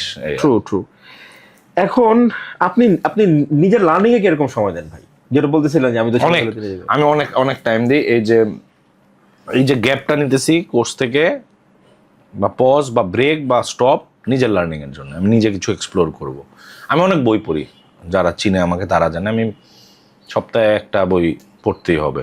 অনেক পড়ি, সাইকোলজি, সেলস, হিউম্যান বিহেভিয়ার। হ্যাঁ, হিউম্যান বিহেভিয়ার, এগুলো আমি অনেক পড়ি। যদি পড়ার সময় না পাই, চ্যাটজিপিটি বলি সামারি দাও বইটার, কিছু একটা চেষ্টা করি। আমি আমার এডিটররাও যদি নতুন কিছু করে, আমি লজ্জা ভাব নিয়ে থাকি না, এটা কেমনে করছিস, কোন প্লাগইন দেই, দেখা দিই, ওরা ভাই আপনারা কি দেখা না, দেখা আমি পারি না, দেখা এরকম করি। আমি ইউটিউবের ভিডিও অনেক সামারি দেখি, পুরোটা দেখতে পারি না, আমি সামারি অনেক দেখি। আমি সায়েন্স ফিকশনের ভিডিও, সোলার সিস্টেম, এগুলো নিয়ে অনেক স্টাডি করি। So I try my level best. আর এখন ছেলেরে শিখাইতে হলে আবার ছোট থেকে রিভিশন হয়ে যাবে, অনেক কিছু শিখবো আবার। বাট আমি চেষ্টা করি যতটুক টাইম দেওয়া যায়। আমি এখনো কিনে কোর্স করি। আমি দ্য ফিউচার একটা চ্যানেল আছে ক্রিস ডুয়ের, উনি অনেক পপুলার ডিজাইনার, ওই ইন্ডাস্ট্রির একদম অনেক পপুলার। সো ওনার মেন্টরশিপ মাঝে মধ্যে করি। এই তো এগুলা উপরেই থাকি। কোর্স কিনেন করতে গেলে বিভিন্ন জায়গা থেকে, যার যে কোর্স আমার ভালো লাগে, স্কিল শেয়ার থেকে শুরু করে যে কয়টা আছে সবগুলো তো আছেই, বাট যেই কন্টেন্ট ক্রিয়েটর যখন যেটা ভালো লাগে আমি ওর কোর্স কিনে করে ফেলি। আর কোর্সগুলো কি ভিডিও এডিটিং রিলেটেড? না, পার্সোনাল আমি ভিডিও এডিটিং এর কোর্স একটা দুইটা করছি, কেসি নাইস্টারের করছি, আলী আবদালের করছি, কয়েকটা করছি, বাট আমার মোর অফে আমি ওগুলো এখন করি যেগুলো মোর অফে স্ট্র্যাটেজিজ, পার্সোনাল ব্র্যান্ডিং। আমি সাইকোলজি অ্যান্ড হিউম্যান বিহেভিয়ার খুব পছন্দ করি, কারণ আমার মনে হয় কি দুনিয়াটা যেদিকে যাচ্ছে সবকিছু সবাই পাবে, সবকিছু সবাই পারবে, কারণ knowledge is not power anymore. Chat জিপিটির এত বেশি অ্যাক্সেসিবল হয়ে গেছে, everyone knows everything. How close you can get to people এবং ওদেরকে কতদূর বুঝতে পারতেছেন এবং ও কী কী অ্যাকশন নেবে এটা সাইকোলজিটাকে যখন বুঝতে পারবেন, তখন আপনার প্রোডাক্ট বা বিজনেস বা সার্ভিস অথবা যে কোনো রিলেশনশিপও ম্যানেজ করা অনেক ইজি হয়ে যাবে। সো আমি এই জিনিসটা চাচ্ছি, কারণ আমার মনে হয় কি ফিউচারে কোনটা হচ্ছে গিয়ে একদম ফিউচার প্রুফ যদি আমাকে জিজ্ঞেস করেন, আমি বলবো হিউম্যান সাইকোলজি। কারণ ওইটাই ডিসাইড করবে কে কী দরকার, কখন দরকার, ওইটাই ডিসাইড করবে আপনারটা আপনি বেচতে পারতেছেন নাকি। সো আমার কাছে মনে করেন কম করে হলো 12-15টা বই সাইকোলজি নিয়ে আমি পড়তে থাকি, কারণ ওই কয়েকটাই প্রিন্সিপাল ঘুরতে থাকে। এগুলো যখন আপনি করতে পারবেন না তখন অনেক ইজি হয়ে যায় সব কিছু, ক্লায়েন্ট সাইকোলজি বুঝে যায়। Great great. আপনি তো কয়েকটা বইকে রেকমেন্ড করতে পারবেন অডিয়েন্সের জন্য? যদি কেউ শুরু করতে চায় আমি বলবো যে you should start with deep work. তারপরে হচ্ছে গিয়ে নেভার স্প্লিট দ্য ডিফারেন্স আছে একটা বই ক্রিস ভসের, নেভার স্প্লিট দ্য ডিফারেন্স, এটা পড়া উচিত। $100 million offer by Alex Hormozi অবশ্যই পড়া উচিত। তারপরে হচ্ছে গিয়ে how to talk to anyone, how to win friends and influence পিপলেরই পরে, মানে ওইটা অনেকটু কঠিন ভাষা, অনেক পুরান, বাট মানুষের পড়া উচিত হচ্ছে কি how to talk to anyone. এটা করলে বাঙালিদের এটা সবচেয়ে সবার আগে পড়া উচিত, আর সব ভুলে যান, how to talk to anyone সবার আগে পড়া উচিত। এটার মধ্যে এমন সব টিপস অ্যান্ড ট্রিক্স আছে যে কোনো একটা মানুষের সাথে কিভাবে, যে আপনি আমাকে বলেন খুব জলি ভালো লাগে, ওই জিনিসগুলো এন থেকেই। সো এই জিনিসটা অনেক হেল্প করে, সো এই বইটা পড়া উচিত। আর এই তো মোটামুটি এগুলা দিয়ে শুরু করলে আলটিমেটলি ওই বুঝে যাবে যে আসলে ওর কি পড়া উচিত উচিত না। এই 4টা বই পড়লাম। Great great. আজকে এক ফাঁকে বলে রাখি, ওই অ্যালেক্স হরমোজি যে বইটা রিসেন্টলি যে গিনেস বুকে রেকর্ড হয়েছিল 100 মিলিয়ন অফার, ওইটার বাংলা ভার্সনটা আমাদেরকে প্রিমিয়াম পাবলিকেশনস আমাদেরকে অফার করছেন, মানে আমার যে পডকাস্টে গেস্টরা আসবেন তাদেরকে আমাকে দেওয়ার জন্য দিয়েছেন, তো ওরা গিফট স্পন্সর হয়েছে, সো আমরা যাওয়ার সময় দিব। এখন যেটা লেটেস্ট ডেট, ও 100 million money 100 million money model sorry offer না ভাই, প্রিমিয়াম পাবলিকেশনস থেকে আপনার জন্য এই উপহারটা। Thank you so much. I love books, any type of books আমি আসলে সব করি। আর এই বইটা আমি পড়ছি, এখন বাংলায় পড়বো, পুরোটাই পড়বো। এবং আমি আসলে ছেলেপেলেদের এটা বলতে চাই, ইংলিশে হঠাৎ করে পড়লে হয় কি স্ট্র্যাটেজি এন্ড এভরিথিং অনেক কঠিন লাগে, বাট এখন না বাংলায় অনেক ভালো অনুবাদ আসতেছে, ভালো অনুবাদ। এইটা যদি মানুষ পড়ে তাও হবে, কারণ ব্যবসা বা বই মানেই ফ্রিল্যান্সিং না। এই যে জীবনে যে আপনার সাথে আমি ডিল করি, বা উবার ভাড়া করব, রিক্সা ভাড়া করব, ঠেলা ভাড়া করব, ভ্যান ভাড়া করব, সব জায়গায় এগুলা লাগে। সো এইসব বইয়ের অনেক বাংলা ভার্সন অনেক কিছু আসতেছে, we should all try to at least read those. অনেকে বলে ভাই বই পড়লে ঘুম পাওয়া যায়, কানে নিচে গরম করে দাও। আমি ভাবছি কি ভাই বোন একটা টিপস দিবেন, না না চা খাবেন কফি খাবেন এইজন্য ঘুমাবে না, একটা টিপস দেই সবাইকে, একটা টিপস দেই, ভালো টিপস, এটা কাজে লাগবে। ওইটা হচ্ছে গিয়ে যখন কোনো একটা ইংলিশ বই পড়বেন, ওইটার অডিও বুকটা, এক্স্যাক্ট অডিও বুকটা, শর্টকাট না, কানে লাগাবেন। অডিও বুক হয় 3 থেকে 6 ঘন্টার, বই নর্মালি পড়তে লাগে 3 থেকে 6 দিন বা 6 মাস অনেকের ক্ষেত্রে, বাট আপনি অডিও বুক যদি শুনেন আর বই পড়েন 6 ঘন্টা আপনার একটা বই শেষ হয়ে যাবে, এবং আপনার 2টা ইন্দ্রিয় কাজ করতেছে, এটা আর হচ্ছে গিয়ে পড়তেছেন যে মনে, মানে কি সেম বইটা এবং যখন 2টা ইন্দ্রিয় দিয়ে কাজ করবে আপনার মনে থাকবে বেশি, এবং বইটা এমন করে শেষ হয়ে গেছে আপনি বুঝেনও নাই। সিরিয়াস? হ্যাঁ, এবং এই টিপসটা কে দিছে জানেন? কে দিছে আমি জানি না। অ্যালেক্স হরমোজি। ও বলছে আমার বই এভাবে পড়ো, এবং ও এর জন্য ওর বই পুরোটা পড়ে অডিও বুক আছে 3টা বইয়েরই। তো এর জন্য এইভাবে পড়বেন, মাথায় যে ঢুকবে না জিনিসটা আর কোনো বের হবে না, প্রোভাইডেড আপনি ইংলিশ বুঝেন। এটা তো কোনো শুনি নাই। এইভাবেই তো আমি এত বই পড়ি, মানুষ জিজ্ঞাসা কেমন পড়ি এইভাবে, যেটার অডিও বুক নাই ওটা আমি একটু পজ রাখি, যখন পাই তখন পড়ি। অ্যালেক্স হরমোজি আসলে একটা genius, is a very good marketer. আমার খুব মজা লাগে যেইটাই আসুক হাফ প্যান্ট পরে আসবে, জিন্সের প্যান্ট পরে, মানে দেখলে মনে হয় না যে ও কোনো পরিবেশের জন্য নিজেকে চেঞ্জ করবে না, ও যেরকম ওইটাই, ও যে সাকসেসফুল হয়েছে ওইটাই। এক্স্যাক্টলি, হি ইজ সো র। এক্স্যাক্টলি। সো আমরা আলহামদুলিল্লাহ ভাইয়া, থ্যাংক ইউ সো মাচ। আমরা পরের প্রশ্নটা যাই।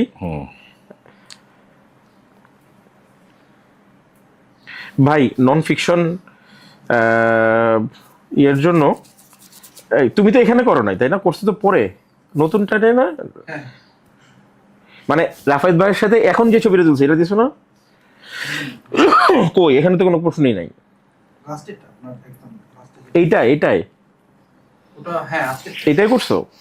আজকে তো দুইটাই, ওটা তো কোনো প্রশ্নই নাই। ও না, তুমি আচ্ছা হ্যাঁ, ক্রিয়েটিভ ব্লকে পড়লে কি করা উচিত? ভাই এই জায়েদ অভি প্রশ্ন করছে, ক্রিয়েটিভ ব্লকে পড়লে কি করা উচিত? শর্টকাট উত্তর আছে, একটা বড় উত্তর আছে। শর্টকাট উত্তর হচ্ছে গিয়ে আমার মনে হয় ওর পিন্টারেস্ট ঝাঁঝরা করে ফেলা উচিত। ওর পিন্টারেস্ট যদি ভিডিও এডিটর হয়, পিন্টারেস্টে অনেক বেশি ঘুরতে হবে এবং ওর একটা মুড বোর্ড থাকা উচিত। মুড বোর্ড জিনিসটা কি? হোয়াইট বোর্ড বলে, যে মিরোতে করা যায়, ক্যানভাতে করা যায়। যেগুলো ভাল লাগে ওগুলো সব স্ক্রিনশট নিয়ে রাখা উচিত। ধরেন dark and moody, red and black, golden, এরকম বিভিন্ন মুড অনুযায়ী মুড বোর্ড রাখা উচিত। তখন যেটা হবে যে ইন্সপিরেশন পাবে যখন দেখবে বা কোনো ভিডিও বানাতে হলে এরকম হবে। ক্রিয়েটিভ ব্লক যখন বলা হয়, এর মানে এই না যে অনেক ক্রিয়েটিভ ব্লগ হয়েছে। কি ক্রিয়েটিভ রে তুই? মানে আমার থিওরি হচ্ছে তুই কি ক্রিয়েটিভ, কি ক্রিয়েটিভ জানাস ভাই? কোনটাতে নকল করুম বুঝতেছি না, অথবা ভাই এটা কিরকম টেক্সট এফেক্ট দেওয়া যায়, বা কোন প্লাগইনটা ইউজ করলে এটা ভালো হবে, জিনিসটা এটাই।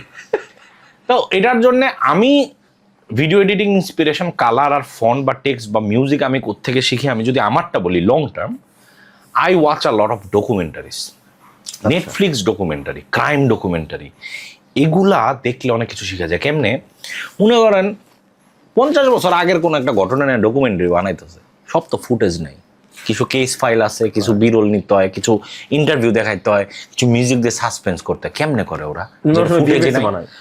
ভিএফএক্স নট নেসেসারিলি, ডকুমেন্টও এমন ভাবে দেখায় আপনার ওই গল্পে নিয়ে যাবে। আমি অনেক ডকুমেন্টারি দেখি, বুঝছেন। শুক্রবারে এটা আমার রুটিন, দুপুরবেলা আমি ইউজুয়ালি একটা ক্রাইম ডকুমেন্টারি চালাই দিয়ে দিই।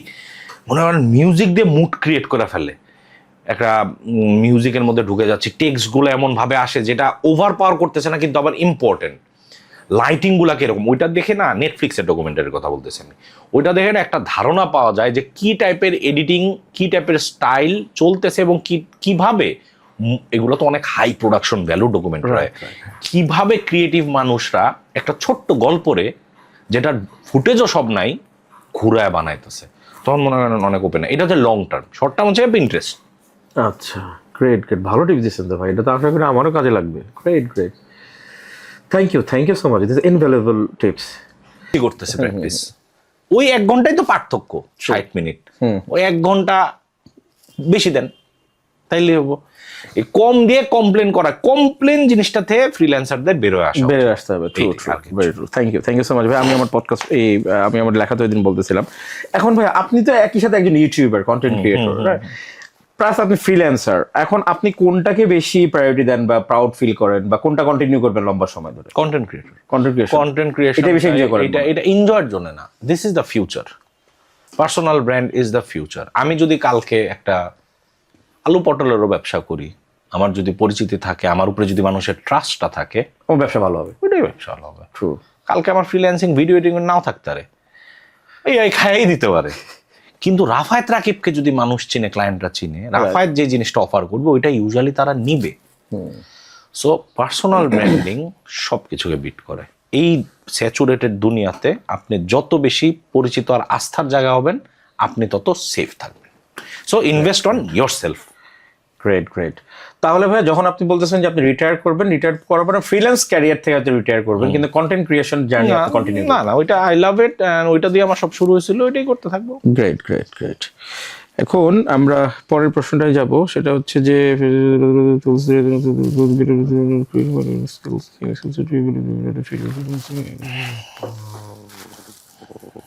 প্রায় শেষের দিকে চলে আসছি। ভাইয়া, ফ্রিল্যান্সিং ক্যারিয়ারে, স্পেশালি যে আপনি যে ক্যারিয়ারে আছেন ভিডিও এডিটিং এ, এইখানে কোন স্কিলটা সবচেয়ে বেশি লাগে বলে আপনার মনে হয়? কমিউনিকেশন, সফট স্কিল সবচেয়ে বেশি ইম্পর্টেন্ট হচ্ছে সফট স্কিল। আমরা ধরে নেই যে আমি একজন গ্রাফিক ডিজাইনার, আমার এটা করতে পারলেই হলো। পৃথিবীর কোথাও এখন আর একটা কোর স্কিল ইম্পর্টেন্ট না। এখন মানুষ চায় যে এন্ড টু এন্ড সলিউশন দিতে পারে। আমি মনে করি কেউ যদি অনেক ভালোভাবে কমিউনিকেট করতে পারে আপনার নিডটা আমি বুঝতে পারছি এবং আমিও আপনাকে বুঝাইতে পারছি আপনার জন্য আমি কি করতে পারবো। আপনার ওই স্বপ্নটার সাথে আপনার বর্তমান অবস্থা যদি আমি কানেক্ট করায় দিতে পারি তাহলে আমার জন্য ইজি হয়ে যায়। রাইট। আমরা যে বলি আমি ইন্ট্রোভার্ট, কথা বলতে পারি না, কমিউনিকেশন ভালো মানে ইন্ট্রোভার্ট এক্সট্রোভার্টের কোনো সম্পর্ক নাই। আমি যা বলবো বুঝে স্পষ্টভাষী হব। আমি মনে করি মানুষের উচিত আরেকটা মানুষকে শোনা, ও কি বলতেছে, শুনে রেসপন্ড করা, রাদার দেন আমি 5টা জিনিস বলতে হইব আমার, ওইগুলো বলতেই আমি আসছি। আমি জানতাম না পডকাস্টে আজকে হয়তো বা জানতাম এরকম অ্যাঙ্গেল হবে, বাট যা আমাদের আলাপ হয়েছে মেজরিটি অন্যদিকে চলে গেছে। ওইটা আমি না করে আমি যেই কটা ফিক্স ছিল ওইটাই যদি বলতাম ওরকম হতো তাহলে জমতো না। সো কমিউনিকেশন থাকলে আপনি একটা টিম দিয়েও অনেক কিছু করতে পারবেন, বিজনেস করতে পারবেন। কমিউনিকেশন ভালো থাকলে মার্কেটিংও ভালো হবে, কমিউনিকেশন ভালো থাকলে প্যাকেজও ভালো বানাইতে পারবেন। সো আমি মনে করি এই সফট স্কিল হুইচ ইজ পুরো দুনিয়া হচ্ছে কি মানুষের জন্য মানুষ করে, প্রোডাক্ট বলেন সার্ভিস বলেন মানুষের জন্যই তো করি। কমিউনিকেশন করতে পারলে everything becomes easy. You can manage your team, you can manage your client and you can manage your business. Also family, friends. Of course. Personal life. True, very true. এটা সত্যি যে কমিউনিকেশন স্কিল না থাকার ফলে দেখা যায় অনেক রকম মিসআন্ডারস্ট্যান্ডিং হয়, মিসকমিউনিকেশন হয়, ভুল বোঝাবুঝি হয়। Very true. এবং আমরা আসলে যেটা আপনি বললেন যে আমরা আসলে মনে করি জিম মেরে বসে থেকে ক্লায়েন্ট না জিজ্ঞেস করা পর্যন্ত এটাও কিন্তু part of the community school. Okay fine, তোমার ডেডলাইন মিস করতেই পারো, তোমার একটা সামান্য হতে পারে, জানাও যে ভাইয়া sir brother I need another 2 days। ভাই 100% ক্ষেত্রে ক্লায়েন্ট বলো ওকে সমস্যা নেই, কারণ ক্লায়েন্ট তো বুঝে। হ্যাঁ এক্স্যাক্টলি। কিন্তু তুমি ক্লায়েন্ট ওয়েট করবো নক করে টাইমলাইন শেষ, ডেডলাইন শেষ, তারপর ভাই মিস হয়ে গেছে 3 দিন। দিস ইজ আনপ্রফেশনাল হবে, আনপ্রফেশনাল পিস্টপ হবে, বুঝে যায় ওরা কাম নিয়ে আর কাজ দিব না। True. Great. Thank you so much Rafayet ভাই, খুব ভালো লাগলো। ধন্যবাদ। আমারও খুব ভালো লাগছে ভাই, খুব ভালো লাগছে। অনেক কথা বলছিলাম যে ভাই গালি টেলে দেন আমার যে ভাই আমি পডকাস্টে গালি, আপনি আমার পডকাস্টে ডাকছেন। না আমার খুব ভালো লাগছে, থ্যাংক ইউ। আশা করি মানুষ কোর মেসেজটা পাবে, রাদার দেন আমরা অনেক ক্যাজুয়ালি কথা বলতে উল্টাপাল্টা জিনিস পিক না করে। আমাদের নিয়ত তো ভালোই ছিল, সো কোর জিনিসগুলো নিবে যেগুলো ওদের জানা দরকার। আমি অনেক সময় অনেক রুডলি বলি, that's because I am frustrated কিছু জিনিসে, বাট আমি চাই আমাদের বাংলাদেশের ইমেজটা মানে মাথাটা উঁচু থাকুক। আমরা যখন ভুলভাল জিনিস শিখে প্ল্যাটফর্মে গিয়ে বা ক্লায়েন্টদের সাথে ভুলভাল জিনিস করতেছি, ডিসিপ্লিনারি ভুল করতেছি, আনএথিক্যাল জিনিস করতেছি অথবা বাজে কোয়ালিটি, বদনামটা বাংলাদেশের এবং ওদের কারণে আলটিমেটলি আমাদেরও ইনকামে ঝামেলা হচ্ছে এবং ওদের পরবর্তী জেনারেশনও তাই হবে। রাইট। সবাই বলি দেশকে ভালোবাসি, দেশের জন্য ও কি করলো, নেতা কি করলো, এটা কি করলো, তুমি কি করলা, ইজ্জতটা তো তুমিও ডুবাইতেছো। ছোট ছোট ইম্প্যাক্ট আমার কারণে কি হবে না ভাই, তোমার কারণে লোক হয়তো বা 10 জনের সাথে কথা বলবে বাংলাদেশ থেকে নিও না। হ্যাঁ প্লিজ বুঝে শুনে তারপরে করো, ইজ্জতটা আমাদেরই রাখতে হবে। ট্রু ভাইয়া, আমি আপনার সাথে এগ্রি করি। বিশেষ করে এই ফ্রিল্যান্সিং বা ফ্রিল্যান্সিং ক্যারিয়ার না, যে কোনো জায়গাতে যদি প্যাশন না থাকে, জাস্ট টাকার জন্য মোটিভেশন নিয়ে বেশি দিন মানে মানি মোটিভেশন নিয়ে বেশি দিন আগানো যাবে না। যখন দেখবে টাকা আসতেছে না, ক্লায়েন্ট 2 পয়সা কম দিতে করবো না, আরেকটা ক্যারিয়ারে যাবে, ওই হ্যান্ডে টাকা পাবে না, ওই সুইচ করতে থাকবে প্রতিবার, আলটিমেটলি জিরো। ট্রু। কিন্তু প্যাশন যদি আগায় থাকে, টাকা আসবে না, টাকার বাপ আসবে। ট্রু।